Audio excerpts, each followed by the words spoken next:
and sick, you know, very, very sick. Okay, Councilman Phillips. Here. Councilman Casella. Here. Supervisor Thursday. Here, everyone please rise. I pledge allegiance to the flag of the United States of America and to the republic for which it stands, one nation, under God, indivisible, with liberty and justice for all. Please be seated.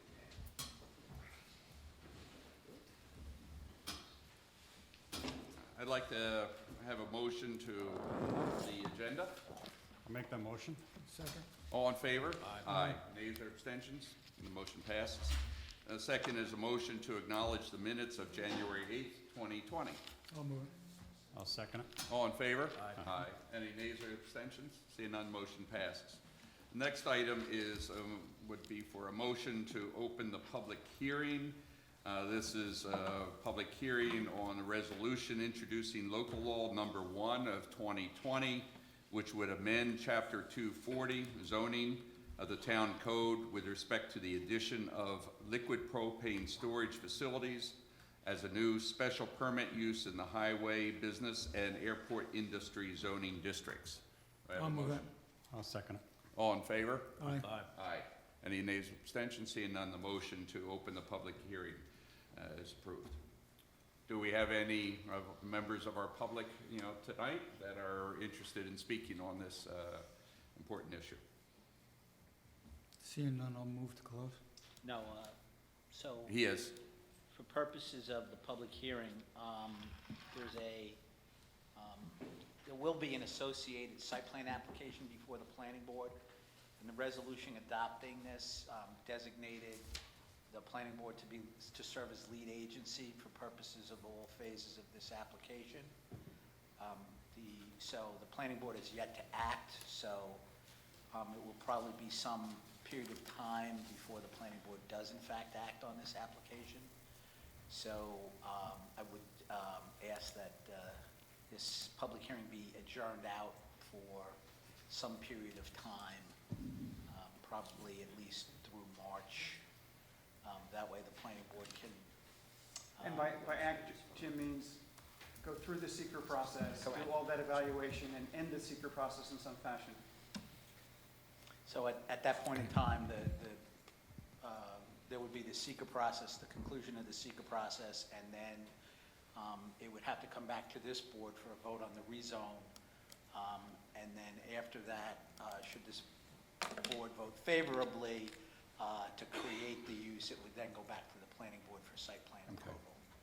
So there's a process that's involved in it, but from after this date, the process would be, at least with respect to the environmental impacts, before the planning board. Okay. So then the appropriate thing is a motion to, so withdraw the previous motion and then have a motion to adjourn or table, I guess. Adjourn. Adjourn is the Adjourn. correct thing? Okay. Adjourn the public hearing, yes. Adjourn the public hearing. So moved. So moved. Is there a second? Second. And you should do it to a date certain so you don't have to What? renotice it. What's the date certain, Jim, that we would do? I guess the second meeting in March probably would, So I'll make a motion to adjourn this to the second meeting in March then. Let's see, that would be, The 23rd. yep, 23rd of March. So 23rd of March then. Second. Okay, all in favor? Aye. Any nays or abstentions? Seeing none, motion passed. Okay, then do I have a motion to close the public hearing? No. Oh, no, I guess not, because we adjourned it, That's right. that's right, so we don't have. Stays open. Okay, that doesn't need it, okay. Just read it. Okay, so the next item, then, let's see, is then the resolution 2020-37, Jim, not appropriate, or is it still appropriate? that would It's be tabled, tabled. right? It's tabled. Okay, so resolution 2020-37 is a resolution adopting local law number 1 of 2020, which would amend chapter 240 zoning of the town code with respect to the addition of liquid propane storage facilities as a new special permit use in the highway, business, and airport industry zoning district. So we've had a recommendation to table this motion. So I'll move that we table it, I'll second that. and then on the question, just so I'm clear on this, the purpose of this action is so that the planning board take lead agency on the seeker. Then we'll get a report back from them? Yes. Okay, all right. Yep. So you'll get a report back from them. And then with we'll take it up respect as a to board and the vote on it? zoning amendments. Right. and then at that point in time, you could then take action upon the resolution that's before it regarding, and they may have, if they make any requests as far as amendments to the law or whatever, you could consider them at that time. Okay. Okay, thank you. So we have a motion second. All in favor? Aye. Any nays or abstentions? Seeing none, motion passed.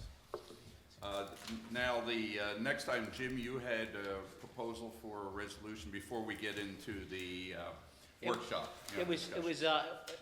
a resolution to accept a bond with respect to relocated Sergeant Palmetier Way. Originally, they had posted a cash, a bank check in the amount of $32,000, I believe it was $352. And subsequent to that, they had provided a surety bond from Travelers. So this motion, or the resolution that's before the board would be to accept the bond, the surety bond that was posted by the surety company, release the $35,000 that was deposited, which would then be credited toward the recreation fees associated with the project. Do we have paperwork on that? Yeah, I emailed that over this morning. And I'll give you a So it's copy. $2,500 for the cash bond plus another $148 they gave in checks, so that's your $35,000 in addition to the $32,352. Well, yeah, so this resolution is actually only pertaining to the $35,352. Okay, We have checks on hand for the balance. So it's the 32,352, this resolution, right? Okay. Not the 35. Correct. And this money, you'll recall, based on negotiations that Jim Moran and I had, the $35,000 goes to Spook Hill Park.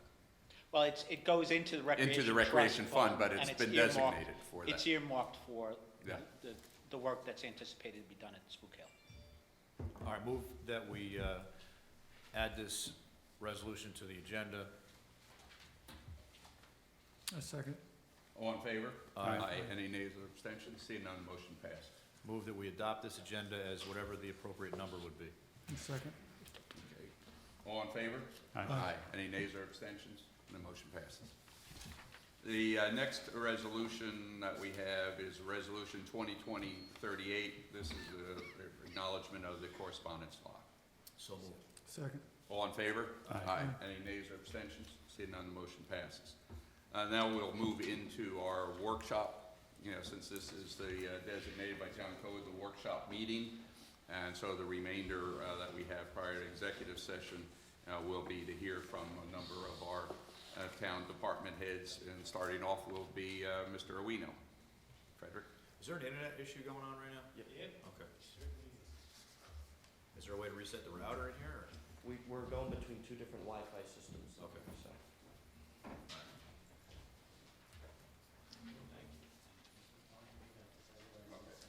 thank you.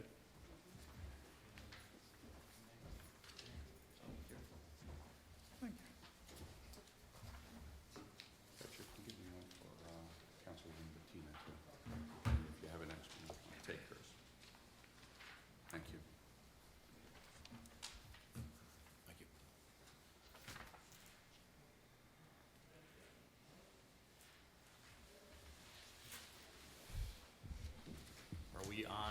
Are we broadcasting on Minitrack or no? From what I understand, yes, because it's through there. Okay. Okay, go ahead, So, Fred. thank you very much, Supervisor Thurston, and all the council members. I'm going to present on the financial aspect of the workshop. I'll start by saying that we've had quite a year, 2019. We began the year having a lot of problems with our finance accounting software, and the board was generous enough as to finance the purchase of a new software, which I'm happy to report that was successfully installed, and we became live in October of last year. So the system has been running well, and in November we added an additional component of the water and sewer billing, which has also been one of our major problems. That went live in November of 2019. On the basis of our prior audit reports, we'd had some issues with the escrow accounting, and I want to report that we were able to hire an escrow clerk in the month of April, and the systems have improved significantly in terms of timely billing and even the collection of outstanding escrows. So may I ask you a question? Are we Yes. fully caught up now for the year? We are not fully caught up, but it's a major improvement from where we were. And when do we expect to be fully caught up? We've been undergoing some changes in the finance department. Some staff had to be moved from accounting to other departments, and we were actually in the process of hiring, and the board actually approved the hire of an additional help in my department. She's joined the department, but she has to give notice where she's working. So for the time being, she'll be working, for about 3 days a week until when the expiration of a 2-week notice takes effect, and then she'll be with us. So when the new account clerk typist comes in, I think at that time I will be able to evaluate or assess approximately how much longer we'll need to be fully caught up with escrows. What has happened, Councilman, is that in the transition as we moved one person out, that the escrow clerk also had to pick up some of the payroll and also, more importantly, pay in the invoices and vouchers. So when the new person comes on, there'll still be some training. Transition, sure. Transition, so that's why I think that Frederick's not able to give a certain date, but trying to target a date as soon as possible. We should try to pick an end date, so this doesn't go on for another year. So 3 months, 6 months, give us some kind of idea of when you think it's gonna be done. I think I'd be very confident with 6 months Okay. from now, yeah. All right. So apart from that, last year we were able to successfully adopt our 2020 budget under the 2% cap. That was quite a process with the teamwork that we saw last year. We were also able to complete our 2018 financial audit, and we were happy to have New York State auditors who have been helping us improve our internal control systems, especially in the area of information technology. Apart from that, I just wanted to say that in the year 2019, the town has undertaken a series of capital projects, and I'll list just a few of them. One of them being the HVAC upgrades, that is the heating, ventilation, air conditioning upgrades. The project was worth $1.3 million, but so far in 2019 we spent $700,000. There's also the Hilltop Wells installation. The board has spent $227,000. Last year, the town board purchased equipment for the highway to the tune of $574,000. And then we have the United Wapinge Chelsea Service Connections that the town board has spent about $800,000. Now, this project is going to be financed by the New York City DEP. But of course, we have to spend the money and then submit the vouchers for reimbursement. And lastly, one of the other projects I want to mention is the Meadowwood filtration improvement to the tune of 500,000. As to this year, 2020, one of my objectives is to ensure that I have the annual update document done by the due date. Usually we are given 120 days at the end of the calendar year or the fiscal year. So one of my plans or objective is to make sure that it's done by the April 30th of this year.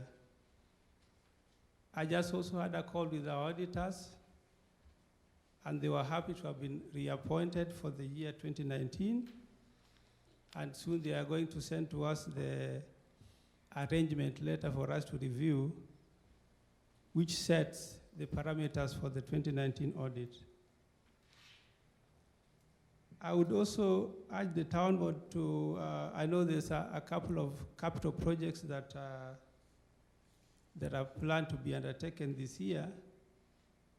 Given that there is a short-term bond that was issued in December, it's going to mature in July of 2020.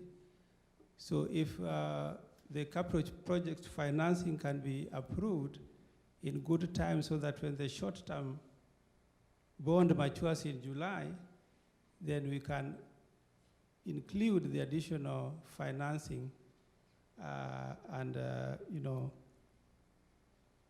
get them on board to do the projects that are needed to be done. Apart from that, I just wanted to give an update on the fund balances. Frederick, do you have a list of, we have a number of bonds that are out there today. As an example, you said this one's going to be paid off and completed by July, the one you just spoke about. But we have a number of other bonds that are going to be completed over the next couple of years. Do we know, or do we have a schedule of when these things are going to be coming off the Do books? have a master's. Yes, we do have a schedule. I can send that to you tomorrow. Can I see that, please? I'd like to Yeah, see it. yeah. Thank you. So let me just now finally give an estimate of our fund balances as of end of last year. Our main fund is the general townwide fund A, and we started off with 1.7 million. But for the year 2019, we did appropriate about 0.4 million for the budget, meaning that the board decided to use internal sources to finance part of the 2019 budget. In addition, for 2020, the board financed the 2020 budget with 0.6 million. So looking at the status of affairs currently, of course, we still have a number of bills coming in. Supervisor Thurston will attest to the volume of claims that we are receiving. Even though the year is closed, the bills are still coming for the previous year. So when they come, we don't just record them in the current year. We have to record them in the appropriate year in which the claims were incurred. So it is my estimate that we will end up with between 0.5 million and 0.7 million fund balance for the general fund A at the end of 2019. Don't we have an idea, though, today of what bills we have outstanding? So as an example, right, I know things carry over, they're paid out in 2020 from the 2019 budget. But don't we have a pretty good idea of what we're going to expend already? So you should be, as an example, I'll make it up, we have a big Central Hudson bill, it's $200,000. You know that's in your 2019 budget, but it's going to be paid out in 2020. So don't we have a pretty good idea of what our fund balance is gonna be before the April time period? And I think that's what you were looking at, right? April is when you'll have an accurate number on that? Right, I think that's why we estimate, because you cannot be 100% sure how much the remaining bills are going to be, but given the prior years and the services that have been incurred, we can estimate, and that's why I gave a range that I think that is going to be between 0.5 and 0.7. What have we been like in the past? Do you have any idea of, say, for example, things carry over? Is it a couple 100,000? Is it 100,000? Just trying to get an idea. Or it depends on what happens for the expenditures that year, so it's kind of hard to tell, or? I'm just wondering if there's like an estimate you can use that you can expect that we're gonna have to, because you're gonna have to adjust 2019, right? Did you take that into account? Yes, And yes. that's what we'll know in April? So the fund balance is a function of, revenue and expenditure. So, for example, the mortgage tax, Mhm. the last one we received was in December. Okay. But it's for the period April through September. So the next one that we'll receive is from the period October 2019 to March 2020, but that will be received in June. That's the issue on these budgets. Right. There's floating revenues that the variables are not consistent with our fiscal year. Yep. So there's an ongoing estimation, and that's why our approach has been for a number of years to always be very conservative on expenditures, not overestimate revenues, be conservative on revenues, and so far the revenues have come through. I think it's fair to say that on paper right now you see 543,000, but in the next couple months, based on the trend we saw in fiscal year 2019 for mortgage tax revenue, we could see, as he said, we could see 700,000 or even more if we're lucky. And even sales tax revenue. Sales tax is the other one. The sales tax pays into the B fund, so that, we're not as tight on the B fund, obviously, but I've seen it go either way. I mean, and the biggest challenge we had in 2008 was, we had a status quo budget, no revenues at the following fiscal year. Because what I'm wondering is, doesn't it, when we do bonding, right, a lot of the bonding comes out of the A fund, and don't they take a look at the rates based on the fund balance that you have? So if you underestimate your fund balance, does that affect the rates that you can borrow at? Yes, I think ultimately it affects the rate at which our debt rating is going to be, based Yeah. on that. The bond rating is determined based on at least one fiscal year, so they're looking at the trend over the last 2 or 3 years. Okay, And so they're as- not just looking at the current year that we're No, down to no, 540,000? it's not real time. It's looking at, Okay, it's looking at how our spending has been and where our revenues have been over a, X number of year period. And if you look at it, in order to get the full picture out, take a look at like a 3-year period, and then you'll really see, okay, like you'll see, for example, in 2019, in the first month of 2019, you'll see 2018 revenue still coming in. thank you. Sorry, Frederick. so if I may proceed, Absolutely.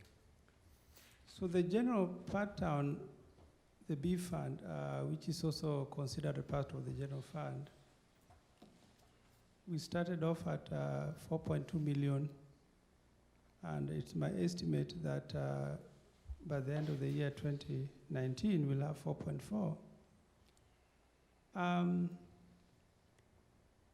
When we get sales tax, that is usually allocated to the B fund, or between the B and the DB fund, which is the next one, the third column, highway. And I think we've been having a question about the B fund because, we have some funds in here, some cash. And I think a couple of times the question has been posed as to whether we can use the money, or borrow the money for the building. And I think Jim has been working on that. Right, we can't spend B fund, funds on, real property, correct? Yeah, so, I mean, the law is that, you can't, so, the town hall, highway garage, parks, all of most of the buildings are in the A fund. The A fund is town-wide, including the village. B fund is for the area of the town outside of the village. So, from the sales tax revenue point of view, we have, the village gets a component of sales tax revenue and the town gets a component of sales tax revenue. Also, the cable franchise agreements, the income from the cable franchise agreements go into the B fund. You know, there's not a whole lot of sources. I guess mortgage tax goes in the A fund. Yes. But, you know, there's not a large number of revenue generators in the A fund. Same thing with the DB fund. You know, there's not, as a general rule, there's not a whole lot of sources of revenue in the highway fund. But what Frederick has done is he's used, you know, income coming into sales tax particularly, he's allocated to that, to the highway fund, the DB fund. So, you know, the transfers are permitted between the DB fund and the B fund because it's the same tax base. It's the area of the town outside of the village. However, if you're going to if the A fund was to borrow from the B fund, it would have to do so with interest. And it has to be paid back in the same fiscal year? Yes. Okay. Right, so that's not something we want to do again. No.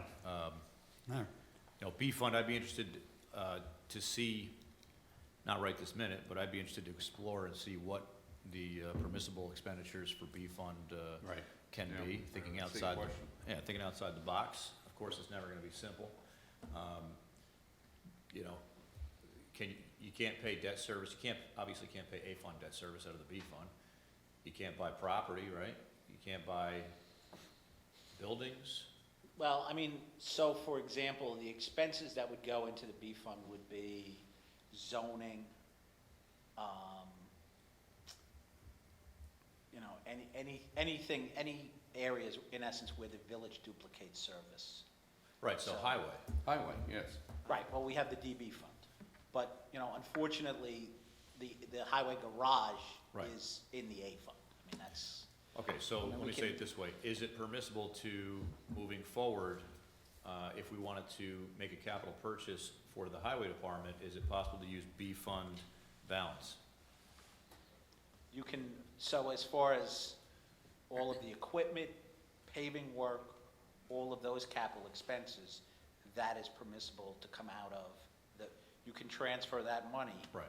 from B into DB. What about That's a buildings permissible transfer. and property? We'll ask the controller's office Right. again, you know, If we can last just, time. if we just Yeah, we get a, need to know. if we just get a definitive opinion on that. Actually, one of the things you may do would be, I believe the CHIPS money may be allocated toward buildings.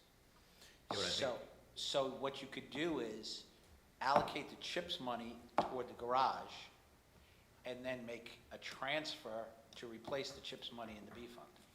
That's $220,000, right? Chips? Yeah. And you gotta spend it first before you get it back. Yes. All right. I don't wanna So- get too deep into this, but And also, is there any way, you know, with respect to the revenues that we've allocated, there's no way to change any of that, you know, such as sales tax or, you know, to reallocate? I think that's statutory. No, I mean, that's what I've always understood before. Yeah. You can't do that. I'm just asking rhetorical question. Yeah, I mean, I always, you know, in my spare time, you know, I always pull out the, you know, Hempstead or North Hempstead Right. budget just to see what they're doing. Yeah. You know, they're obviously huge towns, but just to kind of see where they're getting their revenues from and, you know, and even small towns, I'll look at their budgets too, just to see if we're not doing something that others are, not that they're doing the right thing, you know. We would always verify it with our consultants. But, I think we do need to think outside of the box. We have Right. an accumulating B fund balance, okay? Correct. Now, we have more than 1 year of accumulating B fund balance, which, and we have reduced the tax rate, in the B fund. But we still have an accumulating B fund, which is because sales tax revenues have been greater than expected, which is a good problem to have. But our friends at the Comptroller's Office will opine that you're not supposed to have an accumulating fund balance year after year. Yeah. That's not supposed to happen. The problem, frankly, is that the way the statute is, the way the spending statutes are written, and what the controller has frequently opined is, every charge is an A-fund expense unless there's a statute that says otherwise. So that's the general rule. Everything is considered to be an A-fund expense except if the statute says it's basically taken out of part. Okay, I've not heard that. So that explains why many things are defaulted to the A fund then in some of the antiquated laws that we see. Right. Okay. All right. And then we've done a good job with B fund in getting additional revenues such as the franchise. Correct. Franchise fee. Correct. I negotiated that, we got increase, and now that that's gotten approved, that will then go into. So Yeah, that'll I be mean, additional. The Additional. problem is all the expenses go in the A-fund. That's right. Not a lot of the Right. revenue does. I'm sure we're not the only municipality with this issue.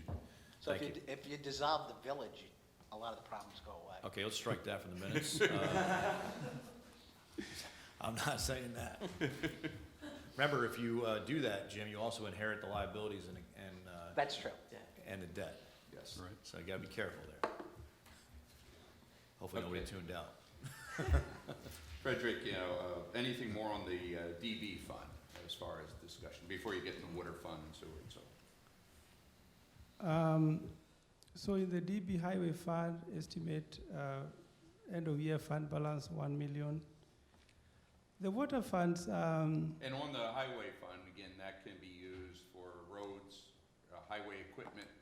Yes. Historically, Yes, we've highway done a equipment, roads, combination of yeah. bonding Uh-huh. because of the size of the equipment purchases. I'm sure we'll hear further from Highway Superintendent Sheehan as to what he's projecting for needs this year. So, okay, go ahead with the water fund. and I think another thing is that I'm sure he's already thinking about it, putting a plan of the expected purchases that he wants to make for the capital or equipment, so that he can present them to you in good time for bonding purposes.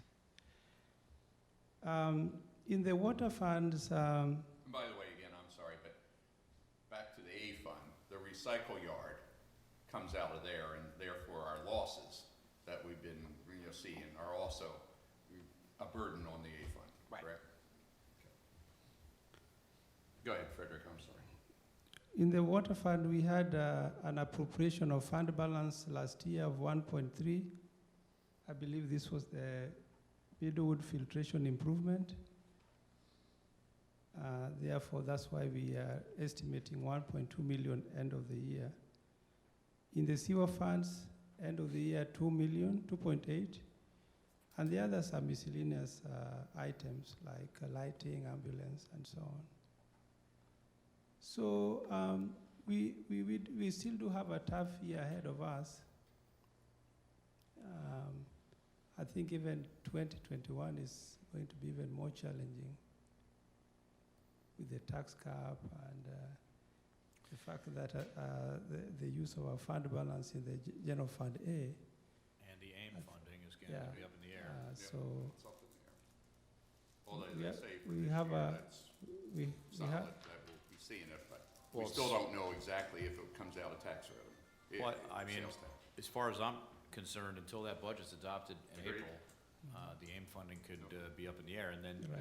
the other mechanism, again, we mentioned this last year and it didn't happen, they could require the counties to pay the municipalities the AIM funding, which, is basically just robbing Peter to pay Paul. Because we have a village, then we're at a further disadvantage.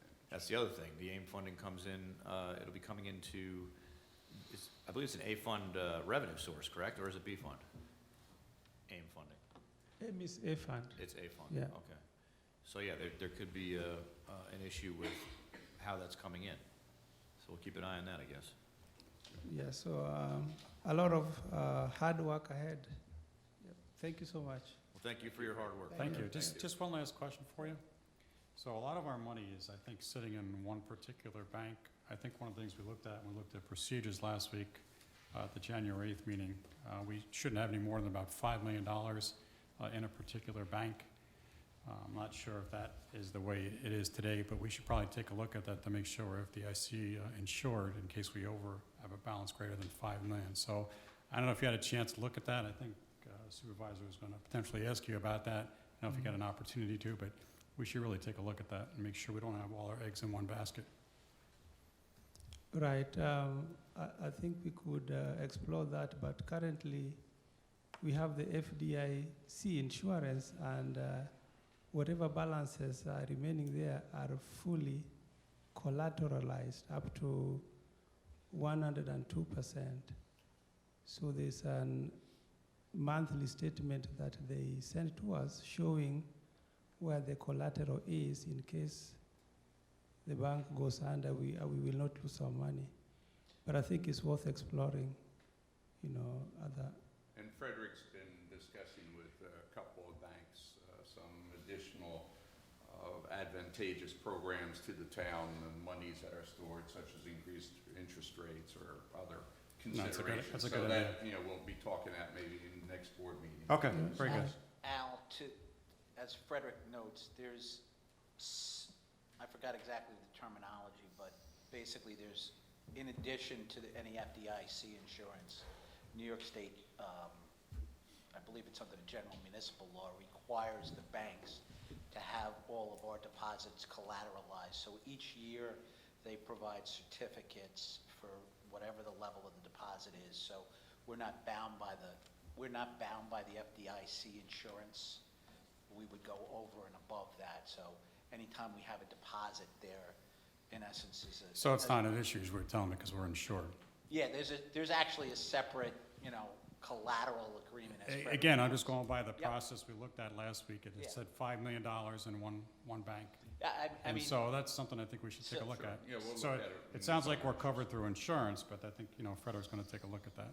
and so the law requires that surety is from a third party, not from the bank. Okay. So, it's typically from an investment firm, separate and apart from the bank. Okay. But, so, to the extent you get the best bang for your buck, we have other protections. Okay, thank you, Jim. Okay. Okay, Thank you, Frederick. Yep. Highway Superintendent, come on up. Thank you. Hello, Welcome. good evening, everybody. Good evening. I'm Michael Sheehan, I'm the newly elected highway superintendent.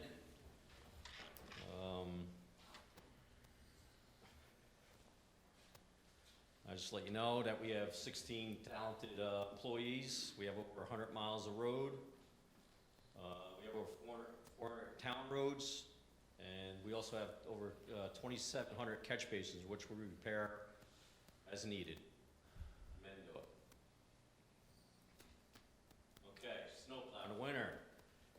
The tree work, the men are talented to do the tree work. We'll be saving money because we will be doing most of the tree work.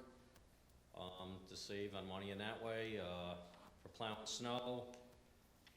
We will be treating it different. We'll be treating it a heavy coat in the beginning, then we'll wait for several inches to build up, and then we'll go out and scrape it and keep it open for emergency vehicles at all times. Make sure we keep the drainage easements and everything clear during the winter time when trees down, so there's no flooding in any areas. There was previous talk in past, couple years about the need to perhaps have different type of equipment, to measure the amount of salt going Yes. out, or salt brine, or what have you. What's your thoughts, Highway Superintendent, on this? For now, I'm just gonna have the loader operator, he's gonna keep track of the loading of the trucks. We have a 4-yard bucket, so it's 2 dumps in each truck, so that's 8 yards, and he'll keep track of that. The drivers that don't use all of it, they will be dumping it back, and we'll be evaluating that. Also, Pete from the village, he keeps track of that, his trucks, and we also keep track of that for now. So you've kept up to date. I know we had a Not kind yet, of we haven't had the inventory. snow and this stuff. Saturday, we'll be Right. keeping up to date on everything. It'll be all logged. Well, this past Saturday was 70 degrees, and this Yeah. Saturday we could have some snow. That's So right. Yes, we can have a lot of snow. Let's hope we get another weekend like last week. Yeah, Yeah.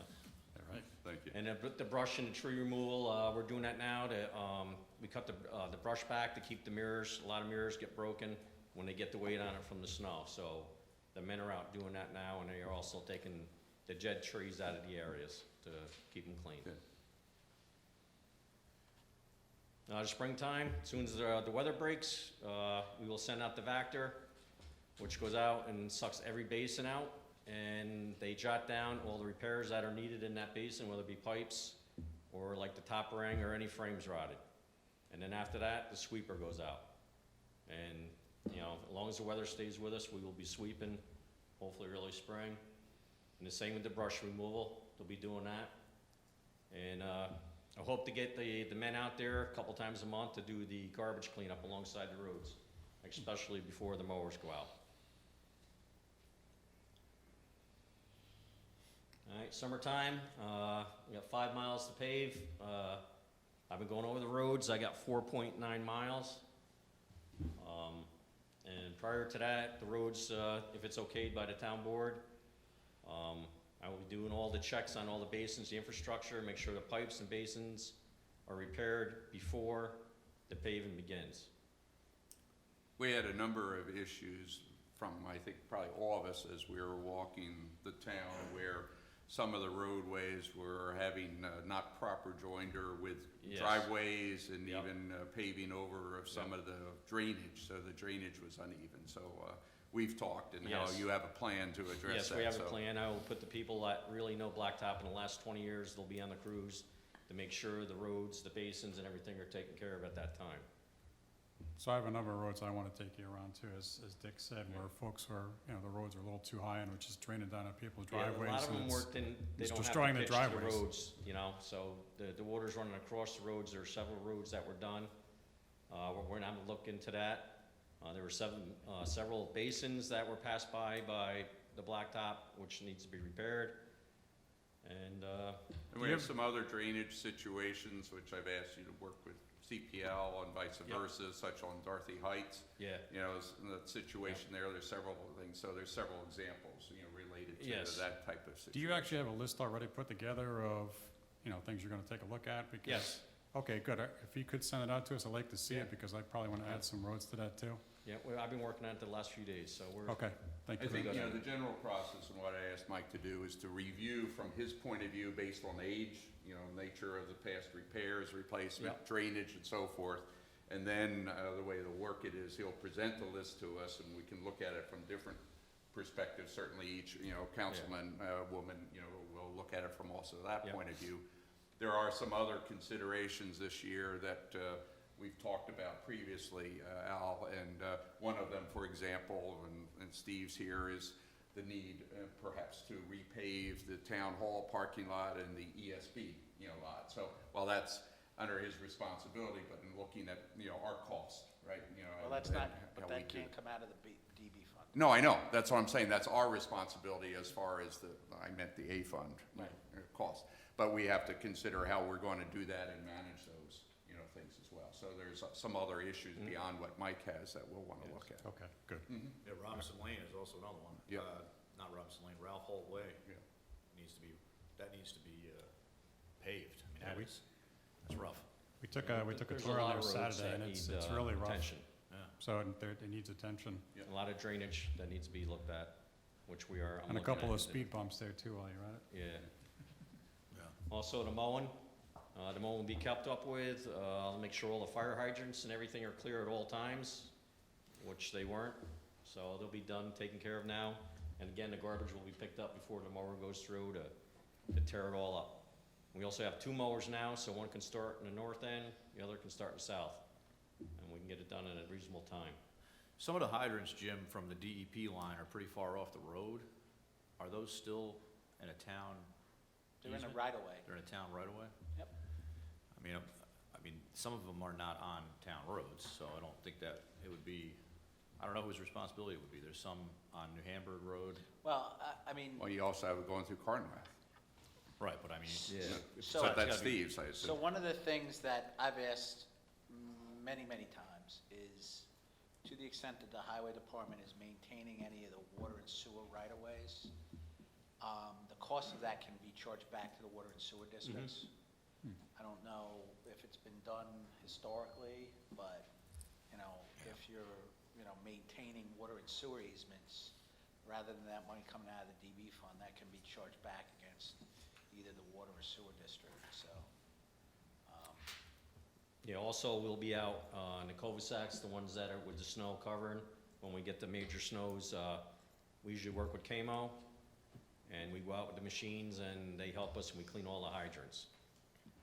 And then So the they're all other thing accessible. too, which is, I know Tom Harvey's been looking at, with respect to the drainage districts. We've got a number of drainage districts in the town that have been in subdivisions that were created since about 2005.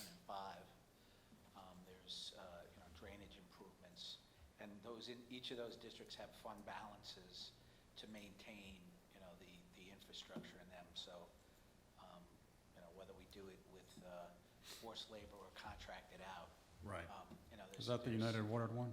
I'm Is sorry? that United Water, is that the district? No, there's Blackwatch, Tuscany, They're improvement districts. they're Okay. Drainage districts that, Got it. since the MS4 regulations Right. went into effect, one of the things that was required is that there's stormwater basins that were required to be Right. put in place, and we've got funding mechanisms to maintain those, but, Right, I've seen the highway maintaining Tuscany, Right. you know, in the storm drain area. so, I mean, to the extent that, you know, they're doing work, they can charge it back to those districts as well. But if the work they're doing is within the normal work week, though, at what point does it become, I mean, what's the mechanism by which we're determining how many hours are being put in towards these specific things? Well, again, if, you know, for example, if you've got them working in an easement, in a water and sewer easement or drainage district, just the number of hours that they would take on that project should be recorded and, Oh, you and then know, bring it back into, and the burden, you know, whatever the Okay. burden labor rate would get charged against the district. I see, and then you just bring that money back into the DB as revenue? Correct. Okay. All right, I don't think we've had to do this, because it hasn't been that of a tight situation, but I can see where you're coming from with that, to better understand the cost of maintenance.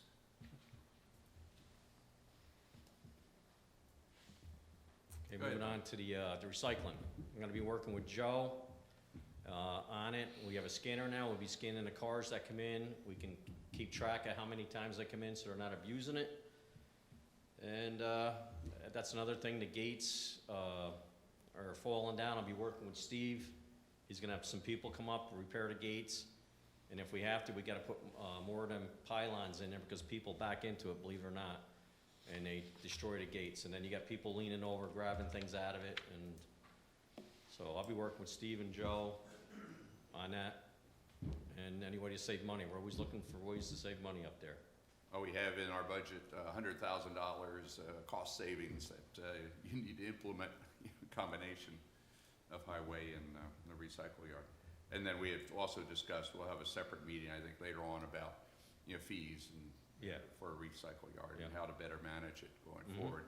I will mention that with respect to our policy of actually flagging somebody that's a violator, that is ongoing, and in fact, today I met what the process is Joe will, it's been flagged by the people that are manning the yard, and then it comes back to Joe Paoloni, and then he won't reissue a new permit unless and until the person comes in to see me, and then I kind of read them the riot act and give them kind of, if it wasn't real serious or I feel confident that they're going to follow it, then we'll give them a one-off exception that they can do it until they're abused again, then they would be banned. So I had such a meeting today, you know, with the resident.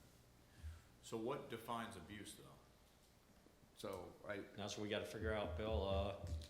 I don't know, you know, you come up to the recycling, you got 5 toilets, then you're back the next week with 5 more, or, Right. you know, how many times you come up? So one of them, Bill, was where you have a person that has been, has a number of commercial properties, and then they gut that interior of that particular commercial property, as in this particular case. And then they bring all that debris, everything from there, rather than, that was not the intention to be the recycle yard for. So it's That- personal use only, no Yes. commercial use. Right, I mean, there have been debates in the past, where someone, their parent passed away and they're cleaning out the house. Right. And they're bringing Right. it up there. That's and right. We're telling them they're abusing it and they're saying, whoa, hold on for a Yeah. second. I lived in this town for 30 years. The first time I'm using this thing, now Yeah. you're telling me I'm abusing it. So I think we really need to be clear on the definition of abuse. I mean, it's easy to say no commercial use, right? No Right. contract That's right. material. Yeah. But I think, there are folks out there that have lived in this town for decades and have never used it, Mhm. but have essentially been paying for it. And then when that time comes where they want to use it more than once that day, I That's don't right. want to be slapping them on the wrist the first time Right. that they've used it when it's potentially a legitimate use. So I think we just have to be careful with those types of situations. Also, we're down to 4 men. I think we need a couple more men up there to make sure. We had a ton of paint thrown off to the side up there. That was going on for a period of time. We had a heck of a time getting rid of it. And we can't watch all the dumpsters. I mean, Royal comes in and he's got the complaints. We gotta send a machine out to pull the garbage out of the wood dumpster, and so, so be it. We just don't have enough manpower up there right now. We have a guy in the gate, guy in the loader, one guy running the line, and one guy running the chipper. To where it was 2 guys on a chipper, which, they would chip a lot of it. They can't work by themselves over there. And then you have one guy in the gate, but the loader operator get out and, he helps out with everything. So right now, for personnel working up there, there's 4 highway personnel that are Yes. assigned to it? Sometimes recreation kicks in, they send a guy up, so he usually runs the gate, and then we can actually run the fence with 2 guys, They help everybody and make sure things get put in the right dumpster. So when you say sometimes, you mean buildings and grounds has Yes, somebody? buildings and Yes. grounds, yeah. So there's not somebody assigned there on a regular basis for buildings and grounds? No. Or how does that, Steve, is that just, I how does guess that, when, how's that determined? Through the winter months, I have a very small crew, which we're gonna be changing shortly. And, they just didn't have the pool to select from. That arrangement was with the previous supervisor, and I made sure that my men understood that they reported to the highway superintendent. And if there were problems in staffing, that they needed to speak with him so he could backfill, because I don't have anyone available to backfill. And I don't know what the current situation is. I think at one point, my department decided that they weren't going to be doing it anymore. Might want to reapproach that and find out. Now, are there laborers also that work up there that are non-highway department laborers and non-buildings and grounds you laborers? you have a few people that run different dumpsters, like George Battaglia runs the household, June Wyant runs the recyclable, and Jack runs the cardboard.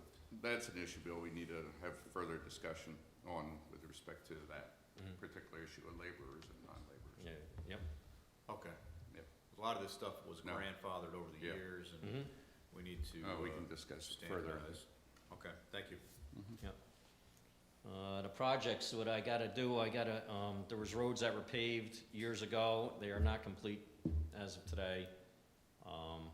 Swales, driveways, curbs, and such like that. It's Maloney Road, Didell Road, they were never backed, the curbs were never backed with topsoil. Russell Road, so I'll be attacking them as soon as possible, as soon as the weather breaks. And Brothers Road needs, some attention for driveways and some swales also.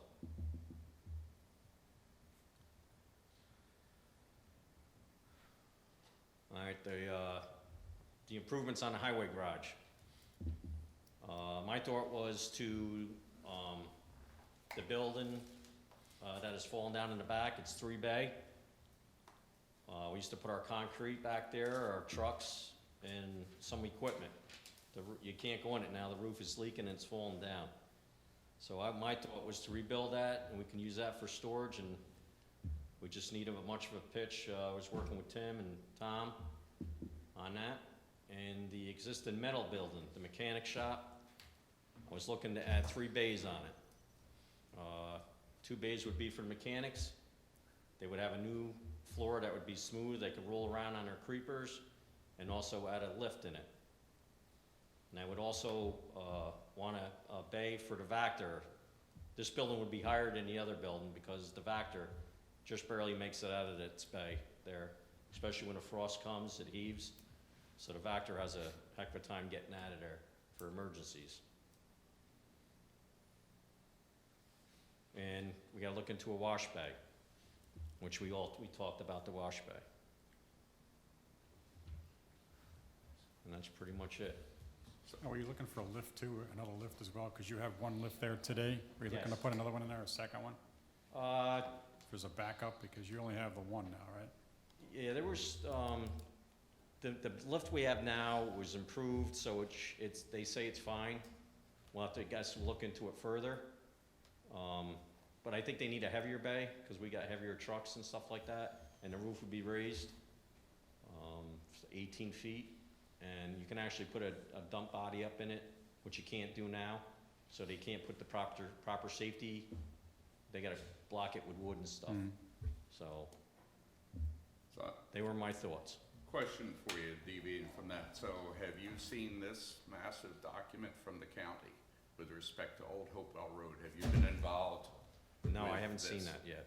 I've only been Okay. here for a few, so. So as you may be aware, you know, and it disturbs me that you haven't seen it, but that hasn't been sent to you. But, you know, No. we've been asking, and I think CPL or engineers can give a little bit of updated status. But, you know, this document has, you know, what is the plan now, road reconstruction for Old Hopewell Road. And in fact, in looking at it, and I just saw it this morning, just got the printout of this, you know, there is major impact with respect to a number of our town roads that will be beyond the normal, you know, kind of, what do you call it, the grading that, you know, where they Yeah. join, because, you know, now this is proposing that there'll be 2, you know, stoplights going in, you know, it Right. proposes turn lanes, Losey Road and a couple others have major repair. Also, there is a proposal for some alternate routes that we need, I think, to talk privately about. So Mhm. I think it's very important, if you haven't seen this, that, you know, you take a look at it, and then Sure. working with CPL, so we have some, you know, input. We've been requesting this Yep. for a while, and also requesting a sit-down meeting, but now that you're on board as highway superintendent, I think you need to be very actively involved in this. Sure. Yep. Okay? So, Yeah, one of the things that I found, and I don't know if this is the case with Old Hopewell Road, is the Myers Corners community meetings for Myers Corners Road happened about 7 years ago. Because it was, you know, discussed as a project that was dependent upon federal grant funding, I believe, and they had to have these meetings, and they were like 4 administrations prior to when when the event actually happened. So I don't know if it happened with Old Hopewell Road.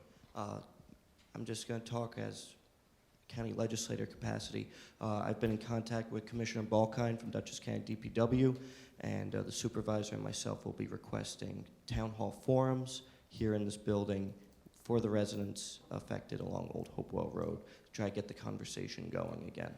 part of the issue, Bill, is that, you know, what, you know, and I think, Tim, you can, you know, clarify this a little bit, is that, you know, when we've asked for information, they say, oh, this has been discussed with the town board and the Right, town yeah. before, right? But it was never discussed with detail. And, you know, it's a generic type of discussion, which is the same thing that happened to Myers Corner. And now we have, what is major, you know, rebuilding basically of the road. And this is the first that we've, you know, seen of this. We've been having, you know, communications with Commissioner Balkine, and I think what we need to do is to have a sit-down, you know, meeting to discuss how it is. What is the, you know, plans with respect to alternate routing? And actually, this is going to, what we've been told is that they are going to basically redo the road at nighttime, and they'll keep one lane open.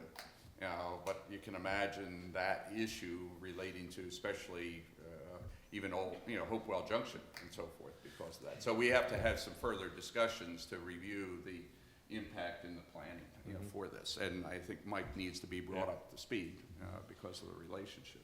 And like I said, for Myers Corners Road, I mean, it was a pretty in-depth discussion with the community. I mean, this room was full, and Yeah. they broke into different groups and discussed, you know, what was gonna happen. And there was actually roundabout discussions with that too that had occurred.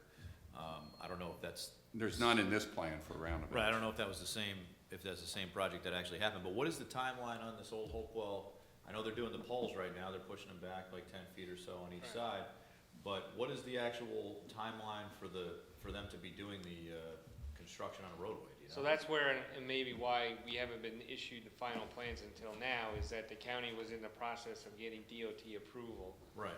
I was told there were several town meetings, probably over the course of the last 5 years, but I. It might have been more than 5 years ago, Yeah. honestly. But, you know, but not with any of this detail and what was now being presented to us. So I believe that the county got their final comments in okay, and that's why we have those plans. I mean, those plans are mainly dated, I think, the end of October. Yeah, so, October 25th. I'm waiting to hear the bid schedule and all that. Bob Balkine has indicated he will keep us in the loop, that he will even give an invite for maybe a bi-monthly meeting, like a progress meeting as things progress. But I think what I'm hearing from feedback is they want to have basically a project overview maybe before it enters into the construction. Now, the other part of it is that Central Hudson is working independently of the county road project. While they're working within the same limits, it's kind of independent. Right. And so they've started some of the tree removal, some of the poles and things. So that's another entity where I tried to go through the county to get Central Hudson's logistic plan. And we were redirected to go to Central Hudson, which we're trying to get. So they'll probably go hodgepodge from one area to the next, but we're trying to get sort of their overall plan so people know maybe this stretch of road will be incapacitated during, you know, the next month or two, and therefore.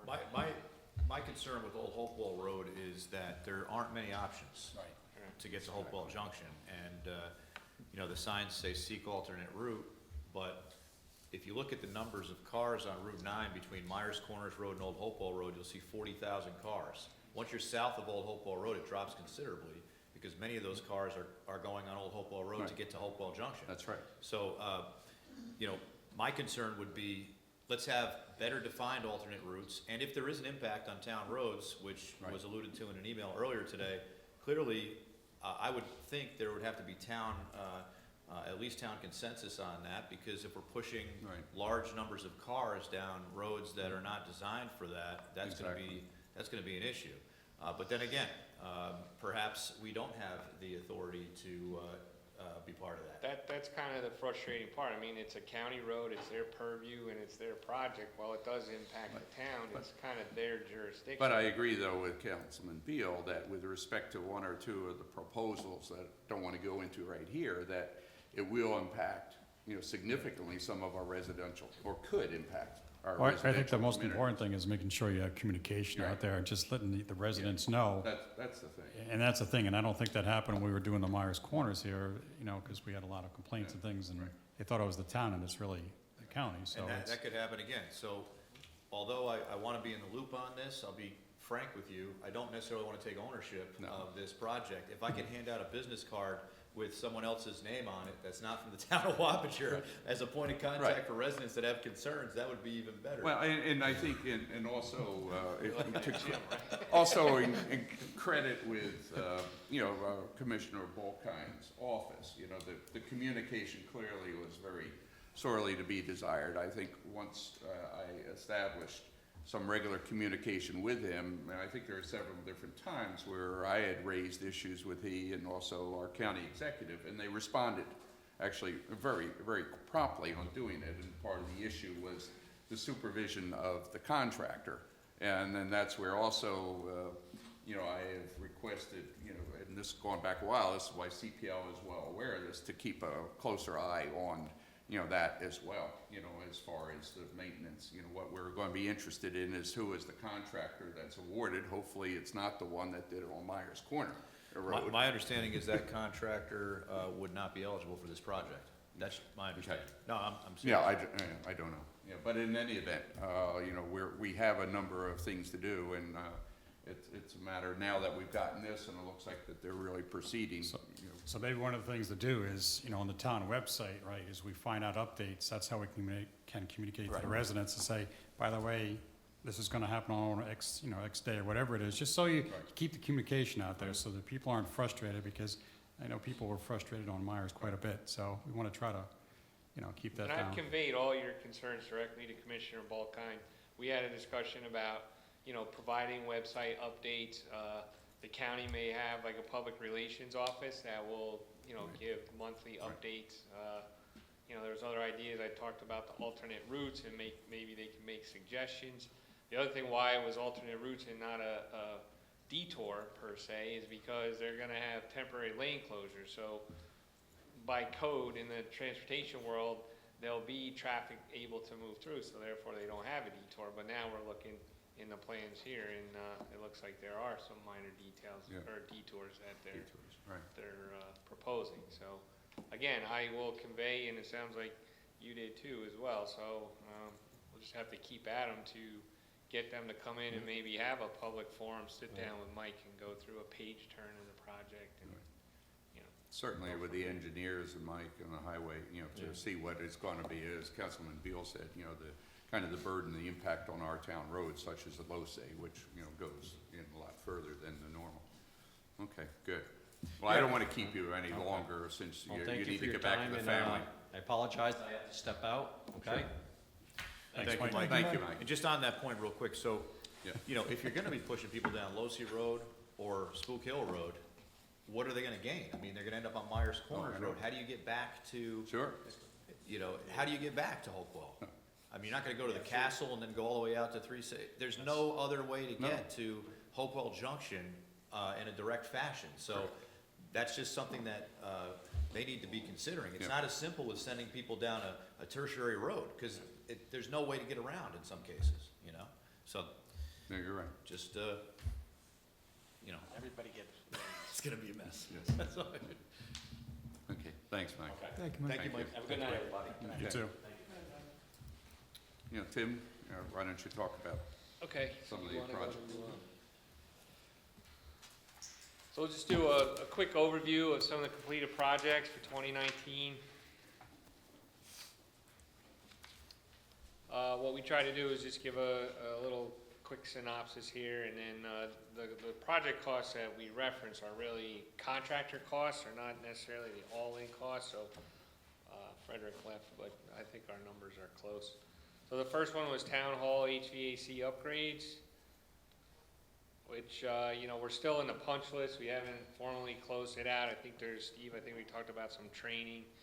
That hasn't happened, right? And then there's probably some loose ends to basically work through on the controls and things. So we're still in the punch list mode, but we're at 1.2 on the HVAC upgrades. Carnwath, the admin building, water and electric service, those were completed during the year 2019. Construction cost roughly $41,600.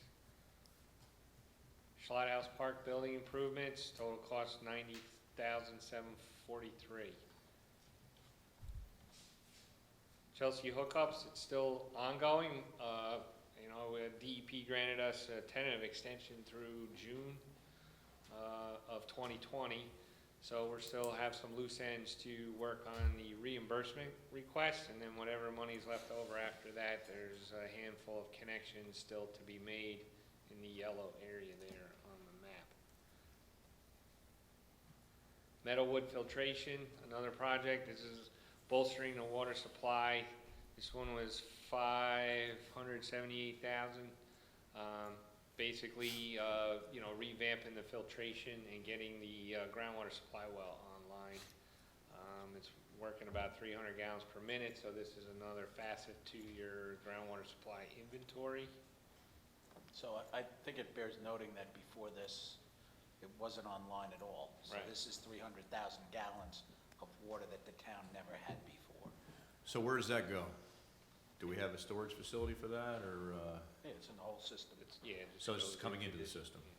Okay, good. And one of the things a number of years ago, that was looped in Yeah. as part of the toll Regency project. So there was Right. a loop that was completed that brought those wells into the whole system. So, where this is relevant is we put together, more of the numbers for the two wells, Meadowwood and Hilltop, is back to the DEP arrangement, where we'll be having, hopefully this year, discussions with them about the actual access of the water. And as, everybody knows, Al, you may not, that they require, in order to access the water or have the ability to access, such as backup, ultimately, then you need to have a certain amount of backup, almost gallon for gallon within, the town. So these wells and bringing them online, and the new well that still is being drilled is going to be very helpful with meeting those numbers, and also remove our reliance from just the Atlas wells, so that we're going to have some good sources going forward. Good. Which puts us in a very special position compared to most other municipalities around here. Water is a commodity. I mean, Yeah. we've seen in the last few years, especially in, areas that aren't too far from here, Right. what can happen if things go wrong. And I appreciate the redundancies we have in place here. And Hilltop's another success story. He had 3 pretty old wells that pretty much saw their useful life. We initially proposed replacing wells 2 and 3 and rehabbing well 1, but we were getting good flow results out of 2 and 3 and made the recommendation to the board to go ahead and replace well 1. So well 1 will be drilled and developed through January of this year. And this is really like the source piece. From here, and we're at about 450,000, which I guess is United Wappinger Water. And this is like phase 1. Phase 2 will be getting basically the water supply application and permitting to put these online, and then getting them online would be a second phase that we would look to implement, and we'll be proposing costs for that shortly. So that would be a sort of phase 2 for 2020. But the, belief is that this new well will, really have some good flow to it. So again, back to my earlier comments, it's going to add significantly to our, reserve and the backup in case, we have to even clean out a line or something goes and fails. Do we need to explore any more tanks or anything like that, or? We had talked about tanks. I think a lot of the expansion on storage is relevant to like the airport area. Right. And if we could tie in some of these other areas to help fund that. And related to that, Bill, is that I've had some talks, and there's interest by the county executive to have more talks about perhaps even locating a tank in our, town, that they can use for their, county water, but then also would give us additional capacity. So I think that's something that we'll be exploring later, on in the year. Be good to have. Close Yeah. that file. Because we do, correct me if I'm wrong, but it's my understanding, we do have room for another significant sized tank up there at the current It's location. debatable, honestly. It's always been said. I took a look at it, and it's really like shoehorning it in. Where? By the existing one. I mean, we were The looking hill. at an area, Where's that? The Hilltop. Hilltop. Yeah, Mike Tremper thinks that we could do it, but, Yeah. but I mean, also the anything can be county, we're done, talking but about it's- other location as Yeah. well, Yeah. potentially. yeah, it could be done. Yeah. But So we'll explore that. I know Carmine always comes up.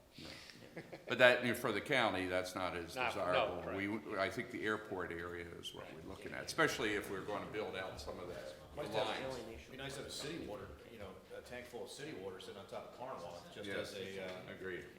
just as a backup.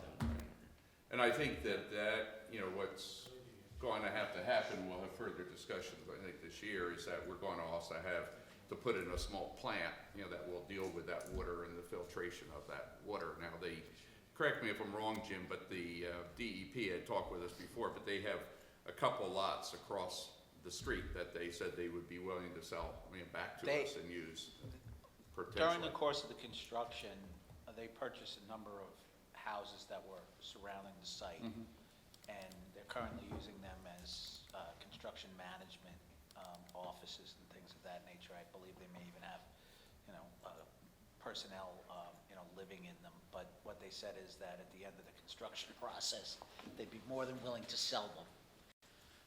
So, and that was kind of the discussions that we had, that we would be able to use use those sites if we need to put, and one of the things that I guess was discussed was that if we did connect to the New York City system, there would need to be treatment for it. So that's what's anticipated to be the location of the treatment facility. How's that work? That water's coming out of the Catskills untreated, correct? Correct. And then they UV that down in the city, or how does that work? Yeah, it's underneath Van Cortlandt Park. It's They UV? basically, I'm not sure exactly what the Yeah, filtration there's system like is. significant UVs. Yeah. So I mean, for us, it would be different, it would be just traditional chlorination on our end, or how would that work for I us? think you gotta look at that, chlorination of some of the surface water, you can get disinfection byproducts. Okay. And, you know, we'd have to look at that water quality. I mean, in talking with DEP, just the actual connection to their aqueduct to bring it up to a usable tie-in piece is a pretty significant project. So, you know, looking 5-10 years, Yeah. you know, this is not for tomorrow, No. but I remember having this conversation, I don't know how many years ago, when representatives from the DEP said there's no way that, you know, you'll ever be able to access this water based on the Water Supply Act of 1930, whatever. And then somehow that negotiation expanded and has continued to be an open dialogue to what I feel to be to our advantage for this town. And I think we're going in the right direction, and I appreciate hearing, you know, discussion Right. of this type of plant down the road, and possibly storage down the road. I mean, Correct. This whole thing is taking a, you know, 180 from the original Yeah. discussions, so that's good. And they've even mentioned to me, although I'm not sure if we want to take it over, but they have a water intake plant on the Hudson. You know, of course, it's the desalinization issue. Not really sure we want to go that far, but. No, but just, again, there's that discussion. Great. So then if we could just quickly talk about the two big projects, I mean, there's other ones, let's go to the sewer, if you can go to the sewer. 'Cause which one? Wildwood sewer, you gotta drill down a couple levels there, sorry. Keep, Which one? let's say I can't see that far. Wildwood sewer. And then if you want, just open the map, which is the last file. But, so I've been presenting on Wildwood sewer probably since June of 2019. November 2018, the town was awarded this 2.5 plus or minus $1 million grant. EFC gave us sort of a to-do checklist that we've been working away, resolving many of the loose ends on their checklist, but boiled it down to two significant items. And one is, you know, the town board to adopt our map plan and report, which basically is an overview of the engineering characteristics of the proposed project, but also a calculation on the user costs relative to the capital improvement overall. Wildwood is the area in the pink there, and you know, we're relying on basically an easement through Woodhill Green to basically cross Route 9 and tie into the village main, which will end up at Tri-Muni. We presented our original map plan report to the board in October, where we only basically factored in the $2.5 million grant. We were hopeful that other grant monies would come in due to be announced in December. We came up with a little bit of a recipe. There's an existing O&M cost for Wildwood, which is about $548 annually. We looked at the cost of this improvement, this project right here, at face value with no grant money, and that would be an annual increase of $595 per user annually. So together, you know, the $548 and the $595, they're over $1,000 a year for the sewer fee alone. In October, we presented our map plan report that basically calculated in the $2.5 million grant, and you know, we were at like a $348 per year cost to go on top of, that's capital cost on top of the O&M of $548. And you know, again, I think the interpretation of the board was that was a pretty high number for the sewer users to encumber. So we went back to the drawing board and recalculated the cost of this project to include what's called excess capacity. And basically what we did was oversize the connector, that's the yellowish line between the area on the right and the blue area on the left. So by designing excess capacity, which would allow for future sewer users, you know, toward the top of the page and beyond Wildwood, that could be a cost that's shared by the town now, but eventually paid back by those future users. So if we have the $2.5 million grant, we build in the excess capacity, that would lower the cost for Wildwood to $232 per year. So that's the numbers game. These numbers aren't written in stone. They're a starting point. There's some moving targets to, you know, basically, you know, what's the final design once we bid it, what's the bidding atmosphere. Those all tend to, you know, generally make the numbers higher. What could help lower the cost, you know, we haven't done a complete analyzation.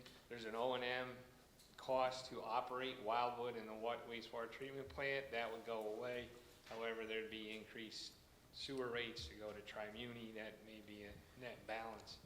But now we talk about dates. So I received a call a week or so before Christmas at EFC. Really wanted to know the position of the town on this $2.5 million. They felt like a year. Well, I think, you know, just to interrupt, Sure. but start back, they had given us the date of January 8th, you know, previously.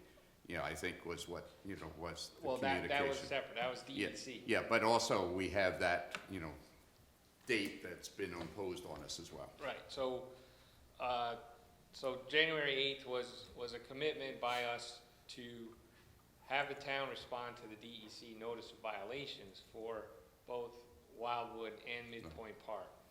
We met with DEC. This is a separate topic but related. This is very convoluted, but, and so the DEC has issued notice of violations for both Wildwood and Midpoint Park. Notice of violations are a prompting of the municipality to come up with a commitment and a time frame to address the violation.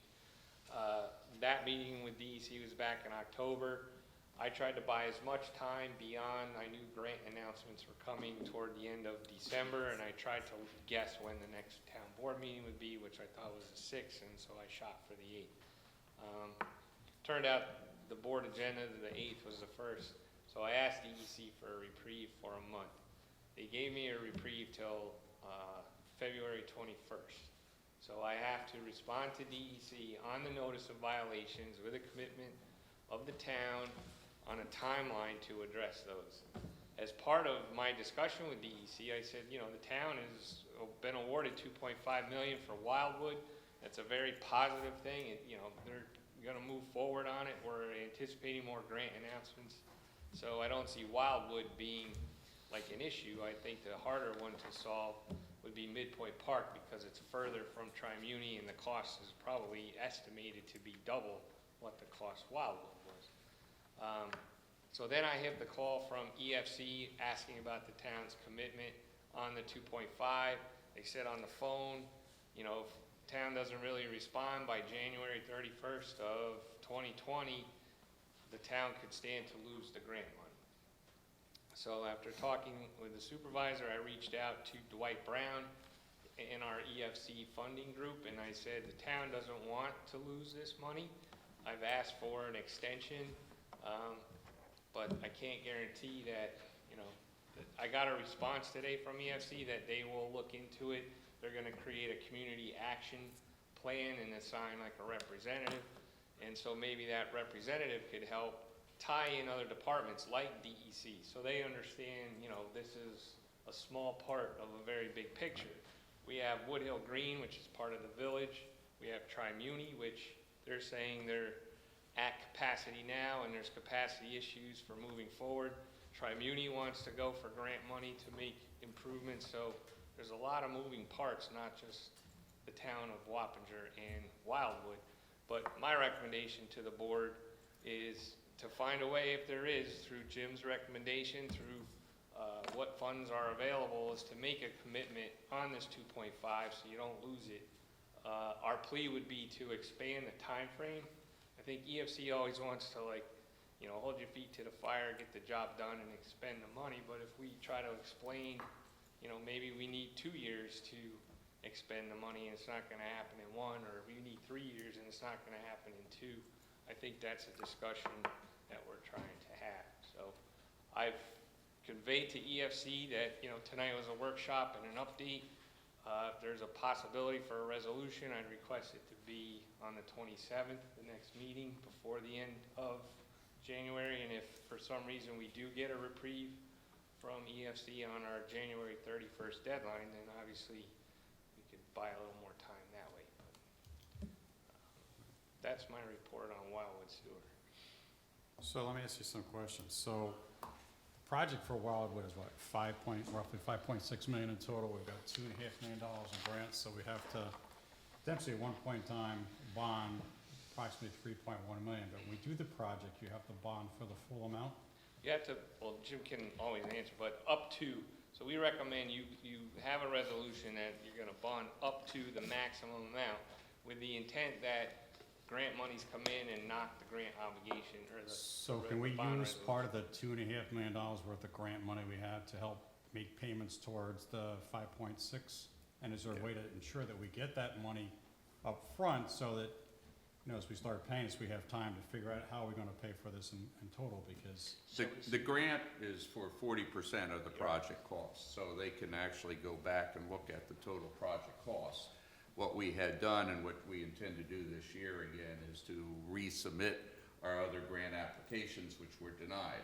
Well, that's You know, what I'm but we hoping. weren't granted the monies, you know, in December that we had expected. So we're also scheduling meetings to talk with EFC and others to figure out what we need to do differently. So one of the things I was doing is hoping to Yeah. kind of delay this, so Right. if it's 5.6 million, you get some of this grant money up front, it gives us an opportunity to reapply for the grant that we were denied and hope that'll help pay down. So that was part of my strategy, like Supervisor said, it's 40% of the max project cost. Now, the 2.5 is 2.4 and change, and it's based on 2.48. our original application, which was 6.2 million.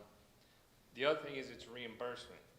It's not gonna be like, here's a check, have fun, right? So our intent could be is we're gonna go toward this design maybe year one, right? We're gonna work through the design as we're billing toward the project. Our engineering fees and what have you will be reimbursed, you know, up until a point. But that's like the first year of this timeline. Your real costs aren't gonna come in until obviously it's in construction. We still have to get our design approved, you know, I mean, this is part of the discussion we need to have with EFC is like, what's a reasonable extended timeline?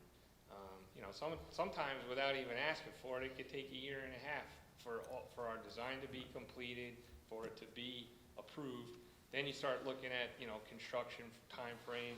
If there's trees to be removed, now you're boxed in from November to March for some of that. So reasonably, it could be a year and a half to 2 years out, but I would just want the agency to be aware of your funding intention. And then you Also, also got, I'm sorry. I'm just gonna say, you know, to add to it, we also have the potential of Woodhill Green. That's You know, exactly what I They was have both sewer and water issues, and getting them to participate in this, they're actually interested, and then bear some of the cost of that, you know, additional amount. That's So- exactly where I was Because gonna go with it. we have to engage with them shortly, because we also got $1,053,000 in grant money, you know, jointly with the village for the water, you know, connection, which was a $2-some million project. So, you know, based on our discussions, and that's also a possibility, because as Tim said, the right-of-way has to go through Woodhill Green.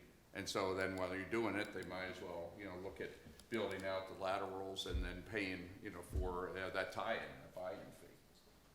Right? Yeah. And This that's is what not we're factored in a year, the buy-in fee from potential new customers is not factored into any number that you kind of quoted us already, right? So that would be a help to us. Right, so that's the part where, whether the town, for the excess capacity, so whether the town bonds that, or, I don't know, takes some out of a fund to So- offset it. Right, so with respect to special improvement districts, here Wildwood is an existing special improvement district.